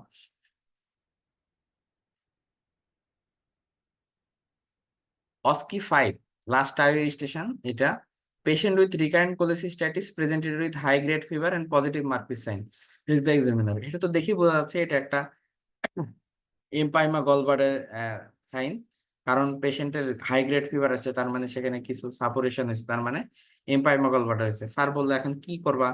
স্যার কোলেসিস্টেক্টমি করব। কি কোলেসিস্টেক্টমি করবো? আমি বলছি স্যার ওপেন কোলেসিস্টেক্টমি করবো। কি ইনসিশন দিবে, মানে আমি স্যারের অ্যান্সার মানে লম্বা করতেছি আর কি, আমার সময় পার করে নেই কথা, ঠিক দিচ্ছে স্যার। তারপর স্যার জিজ্ঞাসা করলো কি ইনসিশন দিবা, কি কি লেয়ার কাটবা। তারপর ল্যাপারোস্কোপিক কোলেসিস্টেক্টমি কিভাবে করে, স্যার ওখান থেকে ল্যাপারোস্কোপিক কোলেসিস্টেক্টমিতে চলে গেছে। তখন বুঝলাম চেক লিস্টে দুই ধরনেরই অ্যান্সার ছিল, অ্যাকট কোলেসিস্টাইটিসও ছিল, এমপাইমা গলব্লাডারও ছিল। যেটা অ্যান্সার বলবো সেটা সেটা অনুসারে সে টিক দিবে। তো এইভাবে আর কি পরীক্ষাটা হয়েছে আর কি। এই আর কি আমার অসপি অ্যান্ড অস্কি এক্সপিরিয়েন্স এবং আপনাদের প্রতি জেনারেলাইজড সাজেশন। অনেক কথা বললাম আজকে, হ্যাঁ আসলে এভাবেই প্রিপারেশন নিতে হবে, আর ভয় পাওয়ার কিছু নাই। ইনশাল্লাহ আমরা সবাই এভাবেই পাশ করে আসছি, ইনশাল্লাহ আপনারা এভাবে খালি সাথে থাকতে হবে, লেগে থাকতে হবে, তাহলে ইনশাল্লাহ আপনারা পাশ করে যাবেন। কার কোনো কোশ্চিন থাকলে একটু করতে পারেন, অবশ্যই কোশ্চিন থাকার কথা। আজকে সেশনটা একদমই গতানুগতিক না, হ্যাঁ আলাদা একটা সেশন। আপনাদের কোনো কোশ্চিন থাকলে করেন। ভাইয়া মেডিসিনে যারা পরীক্ষা দিতে যায় অসপি অস্কি, তারা হুম। হচ্ছে কিছু সাথে ইনস্ট্রুমেন্ট নিয়ে যায়, যেমন হচ্ছে অনেক কিছু একসাথে সেট। আমাদের এরকম কিছু নিতে হবে কিনা সাথে, such as measuring tape, cotton, pin, আচ্ছা, টর্চ? গুড কোশ্চেন ভাইয়া, আপনাকে অনেক ধন্যবাদ ভাইয়া। আমি ইনস্ট্রুমেন্ট নিয়ে গেছিলাম। প্রথম কথা হলো আপনাকে আপনি ইনস্ট্রুমেন্ট নিয়ে যাবেন। কি ইনস্ট্রুমেন্ট নিয়ে যাবেন সেটা আমি বলে দেবো। আমরা গ্রুপে, আপনাদের হোয়াটসঅ্যাপ গ্রুপে বা ফেসবুক গ্রুপে আপনারা একটু জাস্ট মনে করবেন, আমাকেই বলবেন, নক দিবেন, দরকার হলে আমি বলে দেবো আপনাদের। ঠিক আছে, একদম লিখে দেবো। ঠিক আছে, যে এই ইনস্ট্রুমেন্ট লাগবে, ওগুলোর বাইরে আর কিছু লাগবে না। দ্বিতীয় কথা হচ্ছে, এবার আমাদের কোনো ইনস্ট্রুমেন্ট লাগে নাই। ঠিক আছে, ইনস্ট্রুমেন্ট লাগে নাই এবং ইনস্ট্রুমেন্ট নিতেই দেয় নাই পরীক্ষার হলে, মানে আমরা ওয়েটিং রুমে নিয়ে রেখে গেছি। 3 নম্বর কথা হলো, তাহলে ইনস্ট্রুমেন্ট নিয়ে যাবেন কেন? প্রতিবার পরীক্ষার এক্সামিনার একরকম থাকে না। কিছু কিছু স্যার থাকে যারা বলে যে পরীক্ষার হলে ইনস্ট্রুমেন্ট আনার দরকার কি। কিছু স্যার আছে, পুরাতন স্যার আছে, যারা ইনস্ট্রুমেন্ট না দেখলে রাগ করে, মানে এমন একটা ভাব যে আপনারা ফেল করে দিবেন, অথচ ইনস্ট্রুমেন্ট সামনেই দেওয়া আছে। তাহলে আপনার ইনস্ট্রুমেন্ট থাকলে আপনি নিয়ে যাবেন না কেন? বিপদের বন্ধু নিয়ে যাবেন না? অবশ্যই নিয়ে যাবেন, ব্যাগে থাকবে, লাগলে চট করে নিয়ে নেবেন। ঠিক আছে, এটাই অ্যান্সার ভাই।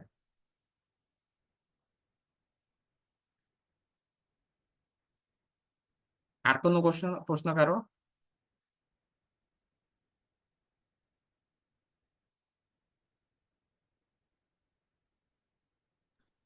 আরো একটা ইম্পর্টেন্ট কোশ্চেন আছে ভাইয়া, সেটা হচ্ছে যে আমরা গতবার যেটা দেখছি যে রেজাল্ট দেওয়ার একদিন পরেই সাধারণত অসপি শুরু হয় বা ডেট হ্যাঁ, দিয়ে হ্যাঁ, দেয়, হ্যাঁ, হ্যাঁ, সেক্ষেত্রে হচ্ছে আপনারা কোচিং করান আসলে কি রিটেনের পরপরই, হ্যাঁ, রেজাল্টের আগেই কোচিং করান? ওই কোচিং তো করবেনই, কিন্তু ভাইয়া আমাদের যারা জেনারেল ব্যাচ আছে, যারা এখন অলরেডি কোচিং এ ঢুকছে, তাদের ক্লাসের মধ্যে অস্পি ক্লাস আছে যে, মানে আপনাদের অস্পি ক্লাস হয় 2বার। মানে আপনি জেনারেল যখন ক্লাস চলতেছে, এই যে এখন যেগুলো ক্লাস চলতেছে, এর মধ্যে অস্পি পুরাটাই করানো হবে। মানে যে কোনো এক মানে মাঝে মাঝে ধরেন হেপাটোবিলিয়ারি সার্জারি পড়ানো হলো, পরের সপ্তাহে একটা অস্পি ক্লাস দেওয়া হলো, তারপর আবার একটা এরকম অস্পির 4টা ক্লাস হয়, অস্কির 4টা ক্লাস হয়। অস্কির 4টা না, অস্কির 2টা, অস্পির 4টা। তো এরকম 6টা ক্লাস হয়। তো 6টা ক্লাস করানোর পরও আমরা আবার পরীক্ষার রিটেনের পরে একটা র্যাপিড সেশন রাখি, ওইখানে আমরা আসলে থিওরি বলার থেকে প্র্যাকটিস করা হয় বেশি। ঠিক আছে, ওখানে বিভিন্ন সবাই মিলে আমরা প্র্যাকটিস করি, যাদের কম বেশি থাকে আমরা ঠিক করে নিই, এই আর কি। এটা আমাদের প্ল্যান আর কি।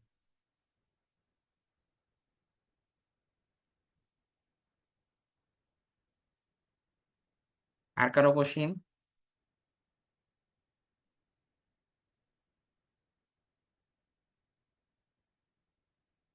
ভাইয়া পরে আর কারো কোনো কোশ্চিন আছে?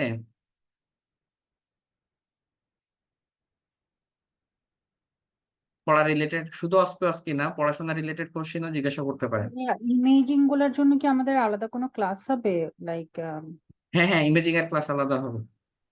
আচ্ছা, X ray, MRI, city স্ক্যানের class আলাদা করে হবে, পিক্টোরিয়াল ক্লাস আলাদা করে হবে। আজকের ক্লাসটা অনেক ভালো ছিল।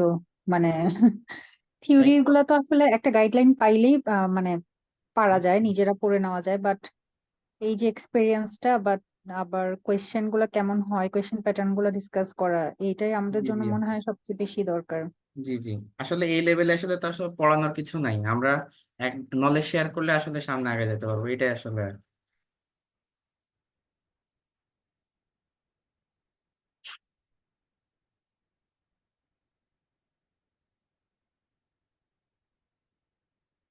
ঠিক আছে, আসলে অনেক কিছু বলার ছিল আর কি। আমি শর্ট সেশনে অনেক কিছু মানে বলার সুযোগ হয় না, যেমন কাউন্সিলিং এ আরো অনেক কিছু বলার আছে, তারপর হচ্ছে এক্সামিনেশনে অনেক কিছু বলার আছে। আসলে এগুলোর প্রত্যেকটা আলাদা আলাদা একটা ক্লাস, হ্যাঁ।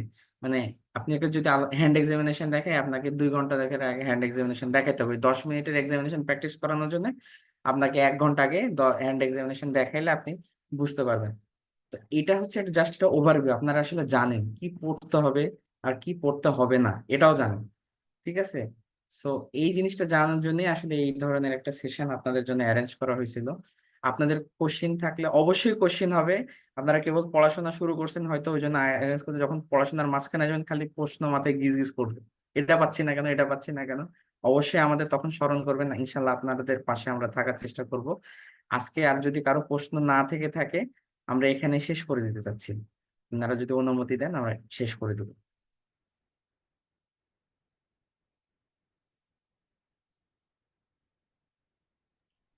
জি ধন্যবাদ স্যার, অনেক কষ্ট করেই আমাদের জন্য অনেক সুন্দর একটা সেশন আজকে উপহার দিলেন। সম্ভবত কারো কোনো প্রশ্ন নেই। আমরা তাহলে স্যার আজকের সেশনটি শেষ করতে পারি আর ঠিক কি। আছে, ঠিক আছে, আপনাদের অনেক ধন্যবাদ। আসসালামু ধন্যবাদ স্যার সবাইকে যুক্ত থাকার জন্য। আসসালামু আলাইকুম। আলাইকুম।